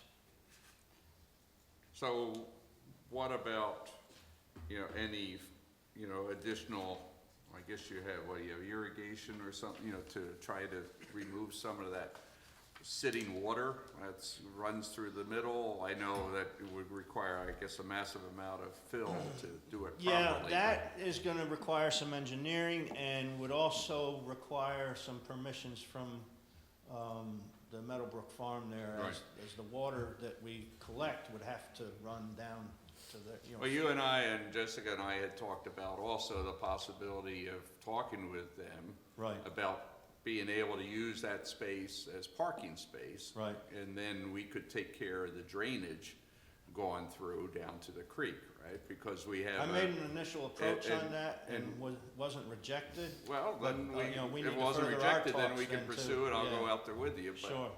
But I think, again, you know, it's, to me, it's not a very acceptable position when we're having events to have to park in off the road and Right. people walking down that road, which can be dangerous, and then when the ground is wet, you know, it causes other I problems. was just So- gonna say, our events are all contingent upon the weather the week before. But if we had some good parking, if we're able to do that, and then Right. we could help with the drainage, which you could probably take care, or highway, since it's right off, I assume, an easement, you know, going down along the side, Bill. You know what I'm talking about, as Yeah. far as going down to the creek. That, because what happens is that water gets blocked up, and then, you know, what's coming across All Angels, then it just kind of settles, and, you know, it causes more issue. Okay. Moving on to Spook Hill, I think it was mentioned here tonight about the grant Right. that is underway Right. for renovation of that park, and that would include the roof replacement that I've listed here. and the- ADA compliance. Right, ADA compliant restrooms. You know, Under- and they told me the fence and also moving in the parking area to asphalt that. Now, that maybe, Bill and Jim, you know, we could look at, since it's right off the road, if we're extending that to use highway department funds, you know, to pave that area as we extend it in off the road, to make it more safe, as a shoulder to the road or something, right? Agreed. So we should look at that, but we, you know, we do have a $100,000 grant, and Steve's able to do a lot of it, but it can't be used for the field. That will be through other funding, but it can be for, you know, the building, outbuilding, you know, the fence, the parking, and some walkway into that area is what they said for ADA purposes. So that's sitting there to be used. You know, and we don't have any strings attached to that use other than for the purposes I just defined. Okay. The, currently underneath the pavilion is paved with asphalt. On hot days, that asphalt gets soft, it's full of divots from items, you know, from picnic tables and such that have been on it for years, that really should be removed and replaced with concrete, you know, to make it safer and less of a tripping hazard. We could do the prep work, the concrete work, concrete finishing is something we might want to consider contracting out. Handball wall is deteriorated. It's something that it probably ought to come down. I believe that we could do that in-house with the equipment that we have. There is some lighting at that park, and with the the proposal here for the improvements might be something that we want to expand on. But again, that would require some adjustments to the park rules. There's a privacy wall at the northern border between the park and There was a privacy Well, yeah, wall. That's not really there. And our neighbor resident has been very, you know, patient. Right. I think you know, visited him during the It's been a target campaign of- and would really like to see us address it. And so I told him, yeah, we will look at that this year. It's been a target of vandalism. Yeah. The kids have knocked it down and used it for firewood for campfires. I'm trying to figure out something to do to prevent that from happening again. Well, also, I think they are willing to consider whether it's a chain link fence with the right, you know, the green or other. Sliding in it? Sliding Okay. sliding in it. I think they're willing to consider that, and that's something Okay. that you could talk with them about. We took a number of dead ash trees down. I'd like to get in there and get the stumps out, and there since have been a couple more that have died that we're going to address. Here at Town Hall, I have a parking lot light that I had to do some work on, and the bolts that attach it were rotted off. So that's something I have to work on. We still have the pole here. It's just a matter of replacing the anchor bolts, which sounds like an easy thing, but I have to drill out the ones that are in the concrete and replace them with some stainless ones, glue them in. It's just, it's gonna be a fairly labor-intensive project. We plan to come in here with the pressure washer and clean the bottoms of some of the walls here that have some mildew on them. We did replace the gazebo roof and pressure washed it, and it made the thing look new. We're gonna put some protective coating on there to leave the natural look to it, but put a protective coating on it. HVAC is nearly complete. It's very comfortable in here tonight, and that is the new system at work. We have a few odds and ends that we're buttoning up and should be able to tell you that's complete within a month or so. Floor replacement. This is something I raised a couple times in the past couple years. We're looking at to replace the tiles here that are original to the building, and out in the hallways are fairly unsightly. To replace them with a vinyl chip flooring covered by polyurethane, which is a seamless flooring, very attractive, very durable, and because it's seamless is very a big improvement in the maintenance of it. There's no cracks for the dirt to collect. To do the whole building is in the area of $100,000. It's something that's overdue. We talked about it a number of times. I don't know, it would require it to go out to public bid, and that is something, that's going to take a considerable amount of time. Part of that project, in order to keep the costs down, would require that my crew remove the existing tiles. And I would need to do that during the off-season when the grass isn't growing in order to have the manpower available. So that 100K cost doesn't include the removal of the current? It could, but that's gonna go above that 100,000. That $100,000 number does not include removing the tiles. I don't know exactly. You could probably say $30,000 to $40,000 additional to do that portion of it. I'd like to get that on the front burner and decide whether we do want to do that or not. Parking lot, we're all aware of the condition of the parking lot. The back portion is in very bad condition compared to the rest of it. Where the employees park, that area, it has a higher water table than the rest of the property and has seen deterioration, because of that. Can we top coat it or no? I think it's beyond that. And the other thing that I, have recommended in the past is changing the traffic pattern here at Town Hall. Currently, there is no restricted direction of travel around the building, and I've had, since I've worked here, had several near misses over here where the two portions of the driveway come together. There's no traffic control device there. You have people coming across. There's a tree there that obstructs vision. What I would like to do is put a median out at the entranceway and curb that would force all the traffic to the right and go across in front of the building and make traffic counterclockwise then around the building in one direction. We could angle the parking spaces then so that the people, when they back out of their parking spot, are already headed in that direction. And, paint arrows on the pavement, suggesting that they go that direction. And it would eliminate this problem we have out here with the intersection.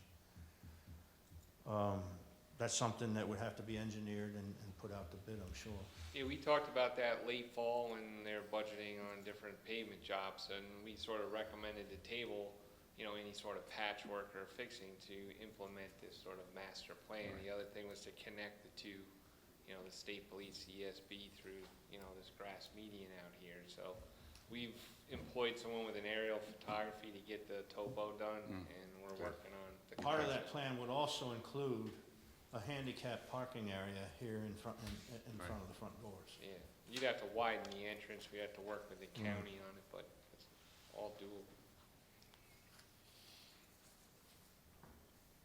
On my wish list, we could really use an annex building here at Town Hall, because a good portion of the work we do is either here or next door.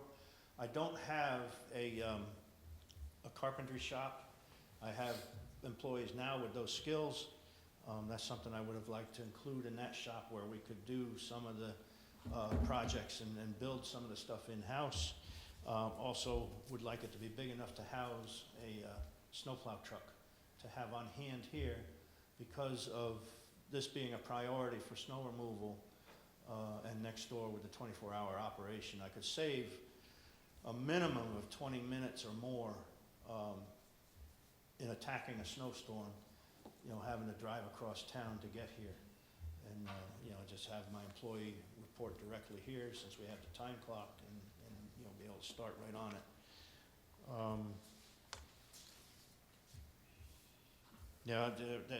Because of the restrictions, I guess, with the wetlands, that's something that, would have to be figured out whether we could do it or not. My understanding was we had plans for a building behind this building. But the wetlands no longer allows that. They redone the wetlands, and wetlands come into the parking lot. There's no open land. I can show you the map in my office. So, Yep. okay. I'll show you the. I mean, then the entire land that we own Yes, behind here, it's all the way to worthless. Old Hopewell Road is useless then. That's right. That's good, that's great. There's been suggestions in the past about a dumpster enclosure. I would imagine that could be part of a repaving project if that's the direction we want to go. The two councilmen did stop over at my shop. I've mentioned in the past that's a dairy barn that appears to be built in the 40s or so. It was built to be a dairy barn, not a buildings and grounds facility, and we are making do with it.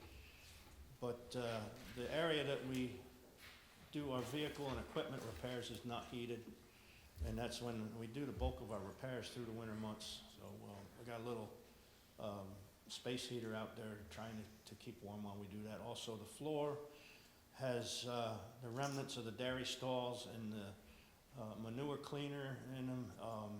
It's extremely rough. You can't run a creeper across that either. At some point I'd like to consider replacing that building. The roof does leak. The ceilings are too low to bring a machine into the heated area without letting air out of the tires, and that's restricted to a few machines that we can get down that low. So, I mean, we get by, but it doesn't really suit our needs. And it's something, that long-term ought to be considered to be replaced. Thanks, Steve. Thank you, Steve. Thank you, Yeah, Steve. appreciate it. Jessica, sorry, it's gotten so late. I've timed this. This presentation is roughly an hour long. And, not at all, I promise. We can make it an hour if you want. Would you please pass down? Yes, ma'am. You're so welcome. So I'm gonna start with the quickest of reviews of 2019 because I'm gonna have a larger one for you at the beginning of February. Our programs run straight through the end of December, which means that we still have some bills to reconcile and things. So the beginning of February, you're gonna have a full 2019 financial report from the Recreation Department, so stay tuned. So this list, we're not gonna go top to bottom on this list, I promise. This is just a refresher of the major things that the Recreation and Senior Center covers over the course of a year. There's some that are marked with an asterisk, stay tuned, that is going to be discussed. The general aspects that go into every single one of these is scheduling, staffing, purchasing, promoting, and registering. That's the bare bones of every single thing on this list. So, right now, you'll see the things that are marked with an asterisk. The first, under events, which is our summer fall movies. It used to be our summer movies. Last year was the first year we did that program, and the number one complaint, because we were doing it during the summer, is, what do you mean you're starting at 8:30? I have children. So what we're looking at now is something that starts later in the summer when the days begin to get a little shorter, and working through the fall, because it's also a lot nicer to be out there and to be able to wear a sweatshirt, cozy up, and rather than being bitten by mosquitoes in the humid midsummer weather. So we're also going to be extending that movie series from 6 to 8 movies. We budgeted for that. The prices right now are coming in under budget. When you get down into the senior center activities, that's where you're gonna see the majority of things that have changes for this year. We are going through a pretty significant transition right now in the senior center. With our activities, we have had a retirement of one of our employees who handled nearly the entire senior fitness program with the exception of one class. So it's a very sad thing to see her have to leave us because of her health, but it also gives us an opportunity to switch things up. You know, these programs have been running for nearly 30 years and things have come a long way since then. So we're gonna be taking advantage of some opportunities to bring in some newer and more modern senior fitness programs. We also have a couple of programs that were not formalized, that we're making more formalized since we've had upgrades to the outdoor facilities there, very happily, which is our bocce group and our shuffleboard.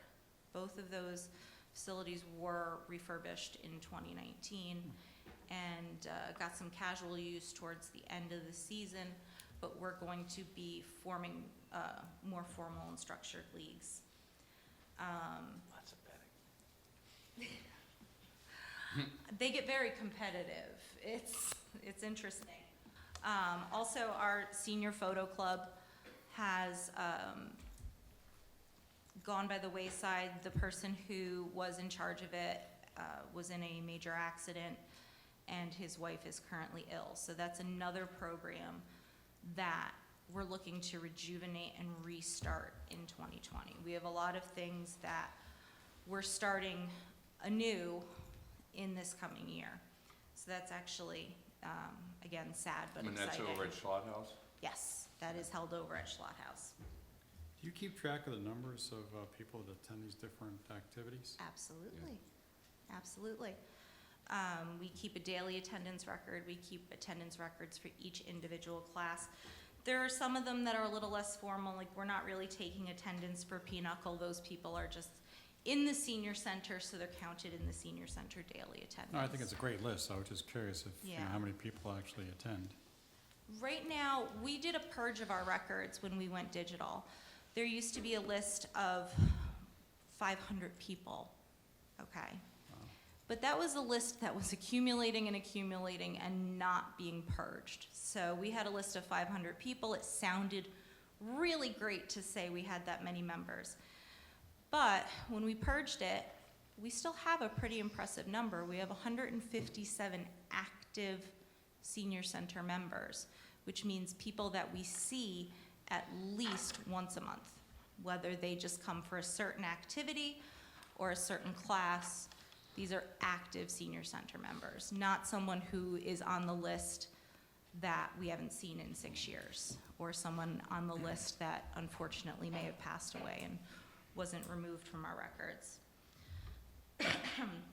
In So terms what's of, your estimate right now, really, you know, in our center here, active people, it varies day by day, but, Yeah. you know, at times we're getting full. you know, well, complete. it's 157 active people. We're also switching over going into 2020, so that will change. So like we purged people we haven't seen within 3 months. And so right now it's about 95. But as we get into January and some of those people start coming back, they'll be re-added to our list. But in 2019, we had 157 active members, which, you know, is pretty good. On Mondays and Fridays, we're at capacity. Right.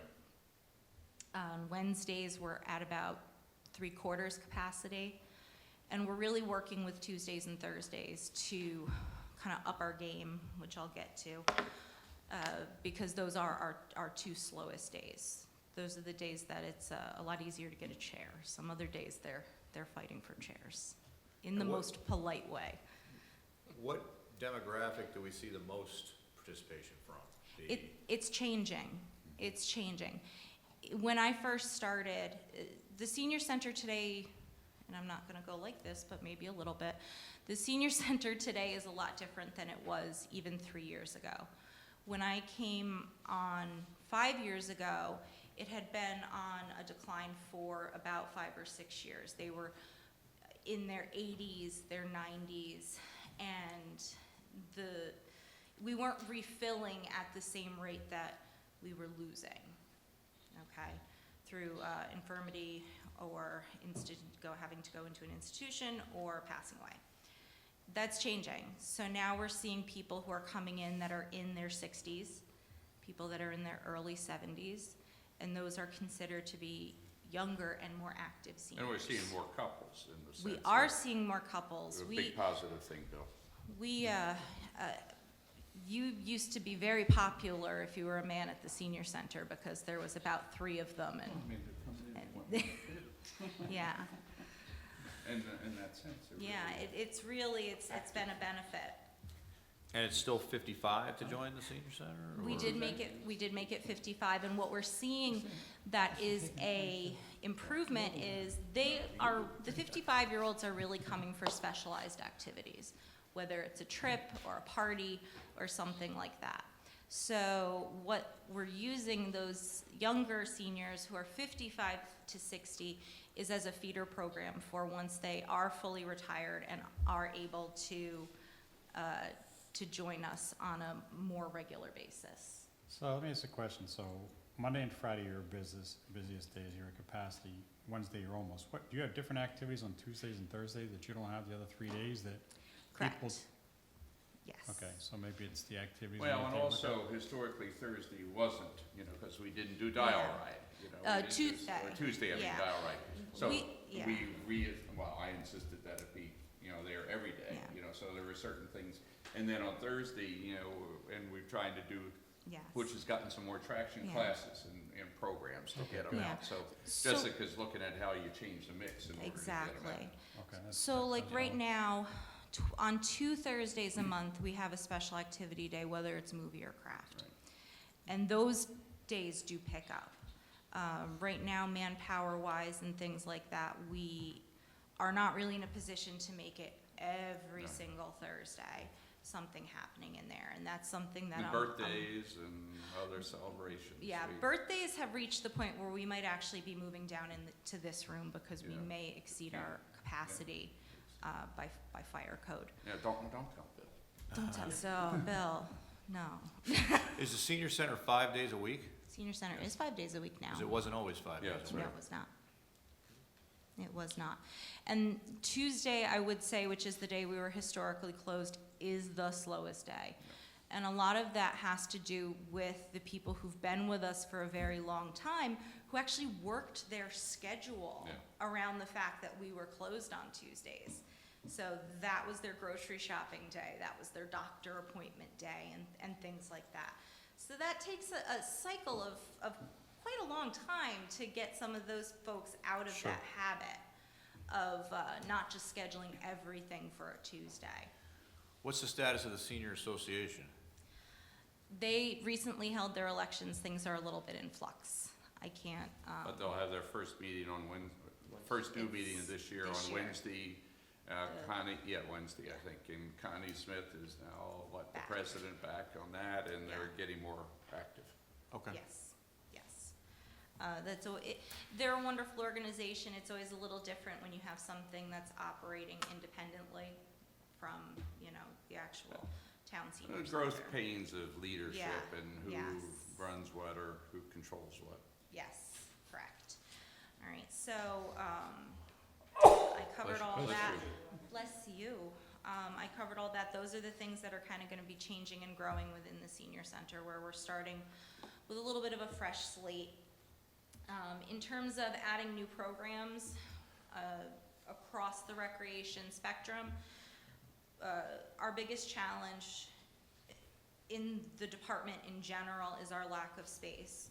So right now, in terms of organized programs, recreation-wise, not senior center-wise, we're adding back pickleball again this year. That is an outdoor activity that's held in one of the parks. In terms of And after Steve cleaned the courts, he's got Yes. nothing but praise and Yes. seen the growth of activity by pickleball, right? Exactly, It's really been exactly. positive. And what we did is we offered pickleball in the past. They all learned how to play. They went off on their own. They played. They didn't need us anymore. But now we have a new crop who wants an instructional class. So that's why that's coming back for this year. In terms of other programming, we aren't making any additional things to that, events we'll talk about. But programming, there are no additions to that because of our lack of space. It is a constant battle. We are working with the school district. That is where we hold our athletic for children and our adult classes. But the school district has their own athletic programs, and understandably, their athletic needs will always come before ours. So sometimes that can make it difficult to get spaces to hold new classes. Do we have to rent out the space? We do not have to pay for the space if it is on a weeknight. If it is on a weekend, which only one of our programs is, then we do have to pay a custodial fee. But it's the custodial fee, it's not necessarily rental. Rental, no. You know, I've been attending, since came into office, a regular, almost really monthly meeting with the superintendent Yeah. schools, several of us supervisors, and they're actually very interested in continuing to work with us even further. You know, and I think just the use of the auditorium Yeah. and Community Day is a great example of the partnership we've established. One element of that to be discussed later, because again, it has financial ramifications. They discovered that were tennis courts over there at the junior high school. And they've now cleared the area. They want to put in tennis courts. They want to put in clay courts. And they're very interested in working with us, where perhaps they put in 4 courts and be able to, for us to use them, and agree on the times and so forth. But since we have no tennis courts in this part of the town, they're all the way over on the other side.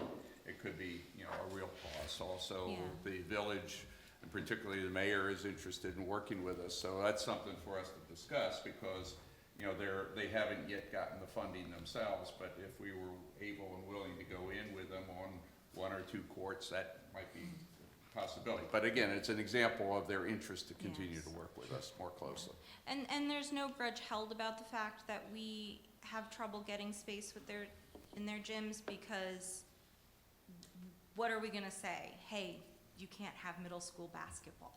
It's not something that they are doing intentionally or keeping us out or not giving us good spaces. They have their own very important programs that they're running. We just really need some space.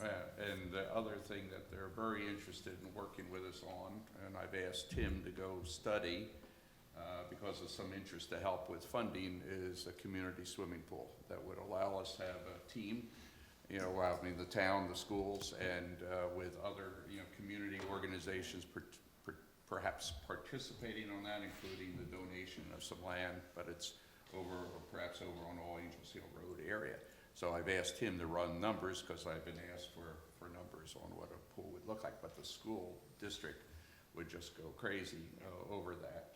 And that, also could be classes and what have you. So that's another thing that we're looking at, because they have to bus their folks over to the other side of the river for a swimming program. The school district has a, $150 million budget, whatever it is. I mean, I'm all about sharing services, but 92% of that budget does not go towards curb appeal in the school district. It goes towards payroll That's right. and union mandates. So we have to also consider that, because the folks that are paying their school taxes here in the town of Wappinger, not everyone has children in school. That's right. So we need to find some level of equity. But I will say, again, I was very impressed with the use of the auditorium. That's And great. I'm all for working together. But the lion's share of people's taxes is going towards the school district. sure So is. for us to spend money on tennis courts on their property, you'd have to sell me on that one. Well, I think it's how is it gonna be made available, which is what I've discussed with them to us, and our residents, including our seniors and others, same thing with the They're also- swimming pool. they're It's paying- not going to be paying so that they use it exclusively, no. not at Because all. if we're putting money Not at towards all. that, then essentially people are being double taxed for that asset. That could be argued. because people are paying school Yeah, taxes so we have already. to work all that out, but anyway, that's. Okay. So, when it comes to new events, which is something that we are going to be expanding in 2020, the first person I'm going to invite up is Kevin, who's been waiting very patiently to talk about a veterans event that we have in the works.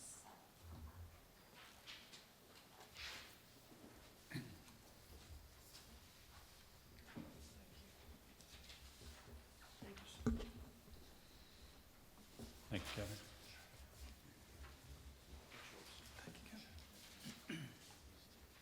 Thank you, Phil.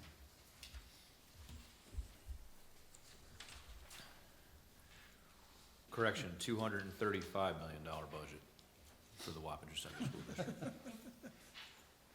gonna What's take away 85 your million? computer if you need. I was gonna say 204, but that was a few years ago. When Kevin was going to school. As you can see from the title, it's Community Affairs is the area subgroup. I made up these names myself. Veterans Affairs, Veterans Advisory Group, which I'm the main driver. The project is the Joseph Ennisser 5K run and walk. We plan that on the Dutchess Rail Trail.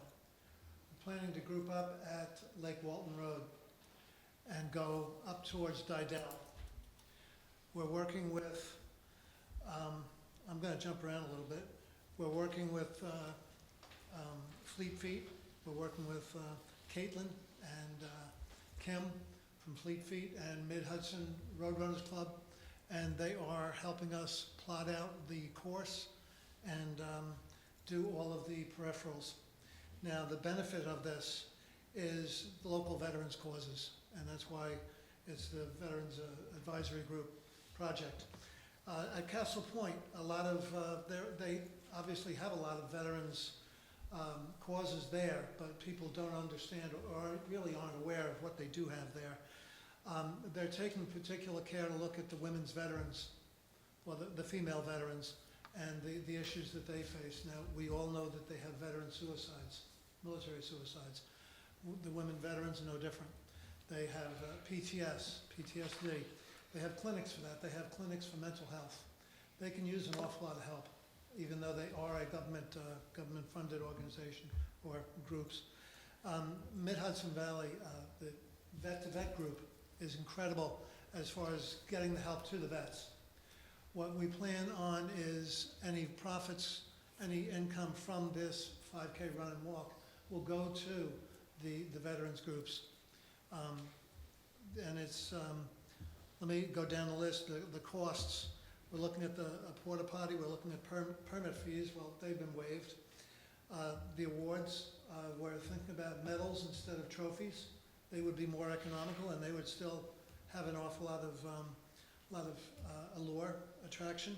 The event insurance costs, they've been waived. That's, according to Jessica, they're covered by the town. The ambulance and EMS, that's a different story. We'll have to study that. Bill, I was advised to talk to you about the EMS. That's not gonna be a heavy lift. We can have a unit stage out there. That shouldn't be an issue. For about $1,000?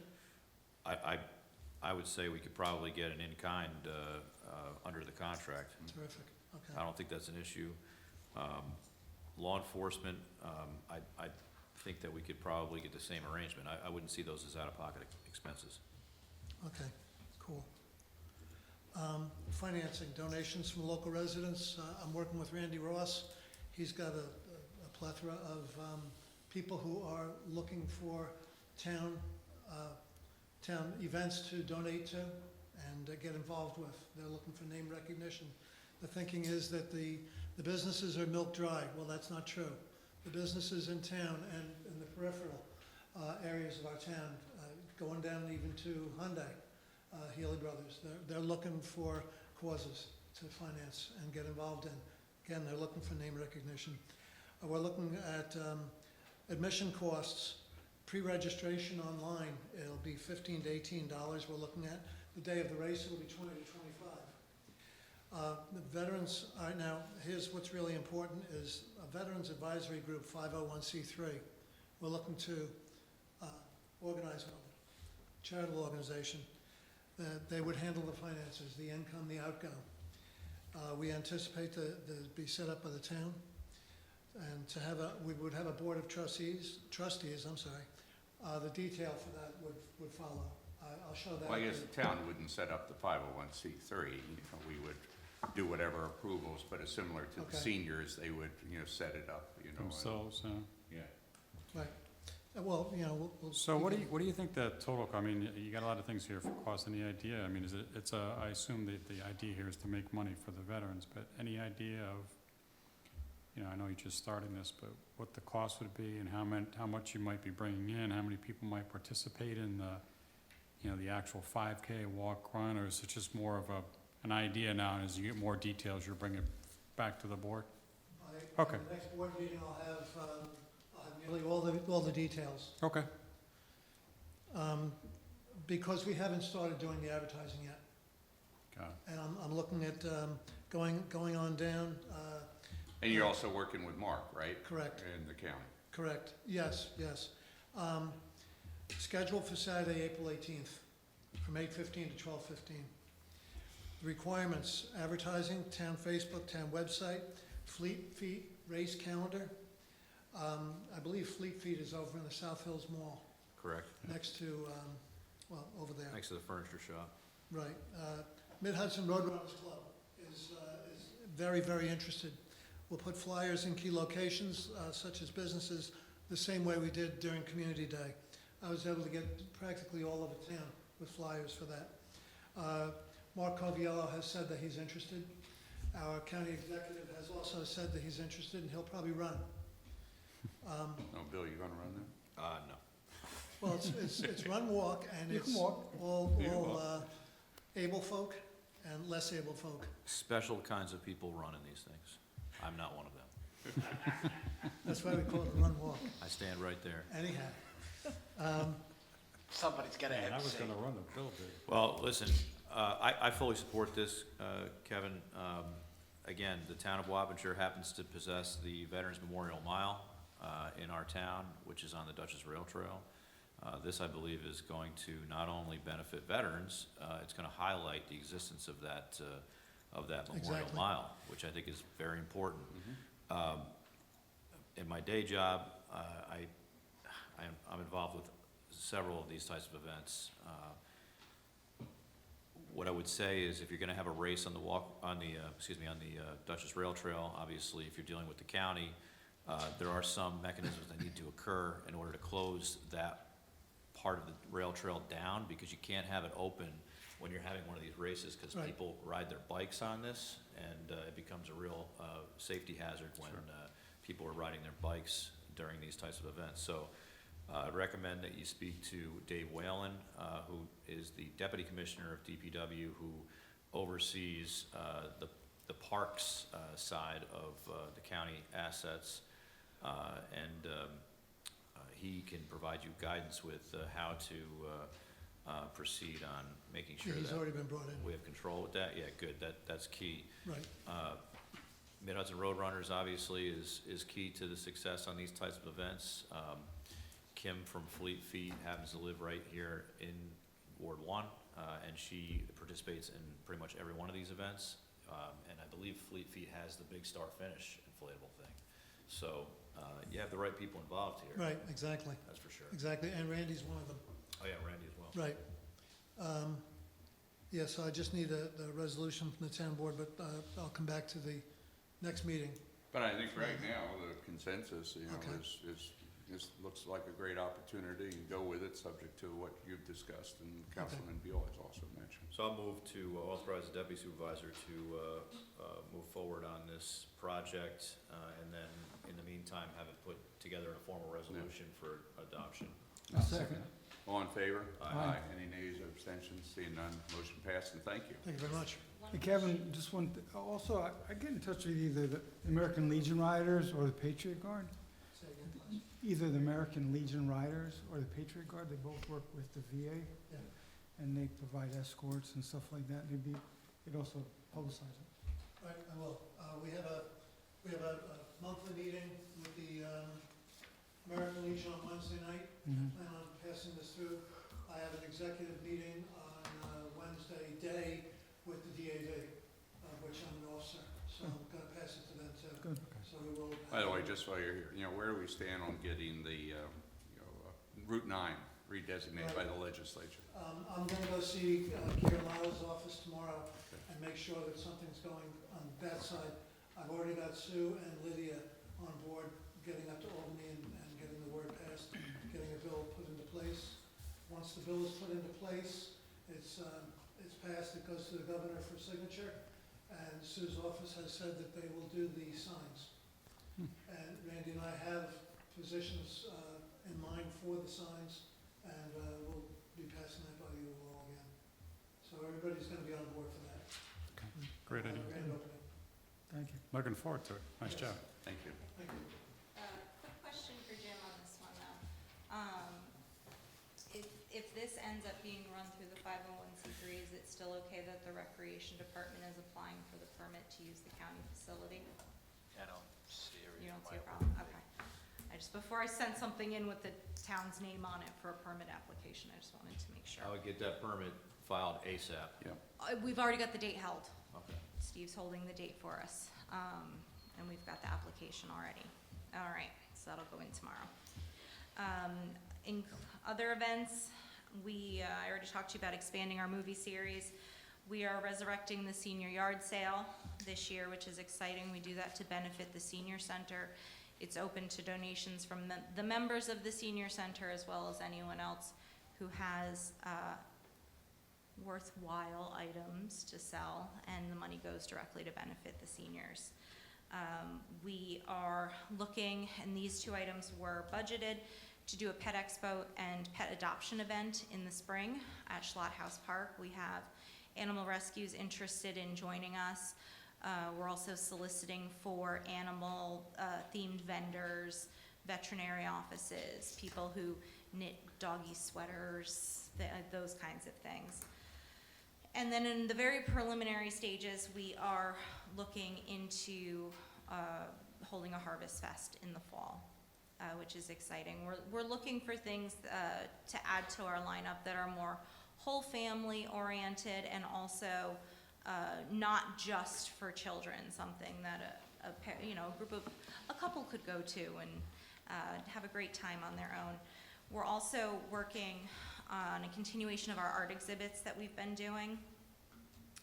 And my general thing, before I'm done, is I've come up with a couple of themes for 2020 in the recreation department. One of them isn't fleshed out entirely because it just kind of came to me today. So my 2020 themes for the recreation department are visibility, engagement, maximizing our resources, and the newest one is seizing new opportunities and kind of on-the-fly opportunities to bring the community together.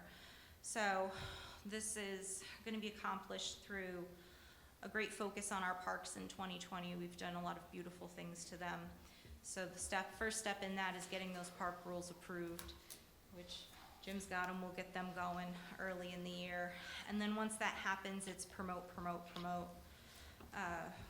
I've got a plan going to engage with members of the community that are modeling ideal behaviors in our parks and featuring them in positive ways on social media through our different media outlets to just show people out, people using our parks, people playing tennis, kids playing on playgrounds, the groups of people that get out there and play volleyball.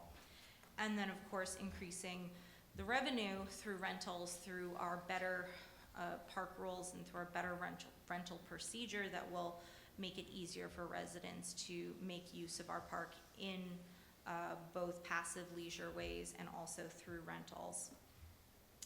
I covered on some of this before, so I won't go too far back into it, but revitalizing the senior activities. We have a great opportunity to capitalize with the jumps that we've had in our attendance, and we don't have a ton of space. We're starting to reach capacity, but what we can do to improve what's going on at the senior center is really start to push the activities that are not at their capacity. So having that formalized bocce program, having a formalized shuffleboard league, or revitalizing the photo club. We have a chorus, a senior center chorus that's gonna be starting up in the spring, which is something that they haven't had. Will you join us? Is that why he's pointing? In the spring. So kind of revitalizing things that are not gonna require a massive amount of additional space. And then using new methods to reach out to the seniors. Surprisingly, social media is a good way to reach out to seniors. This is an experiment I just did.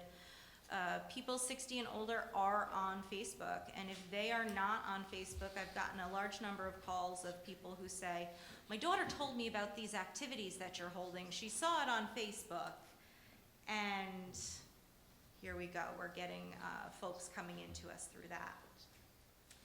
So then also a revamped look at the way we use social media to interact with the public.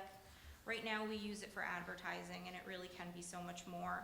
So moving our online platforms towards more of a community highlight of the people, not just the programs,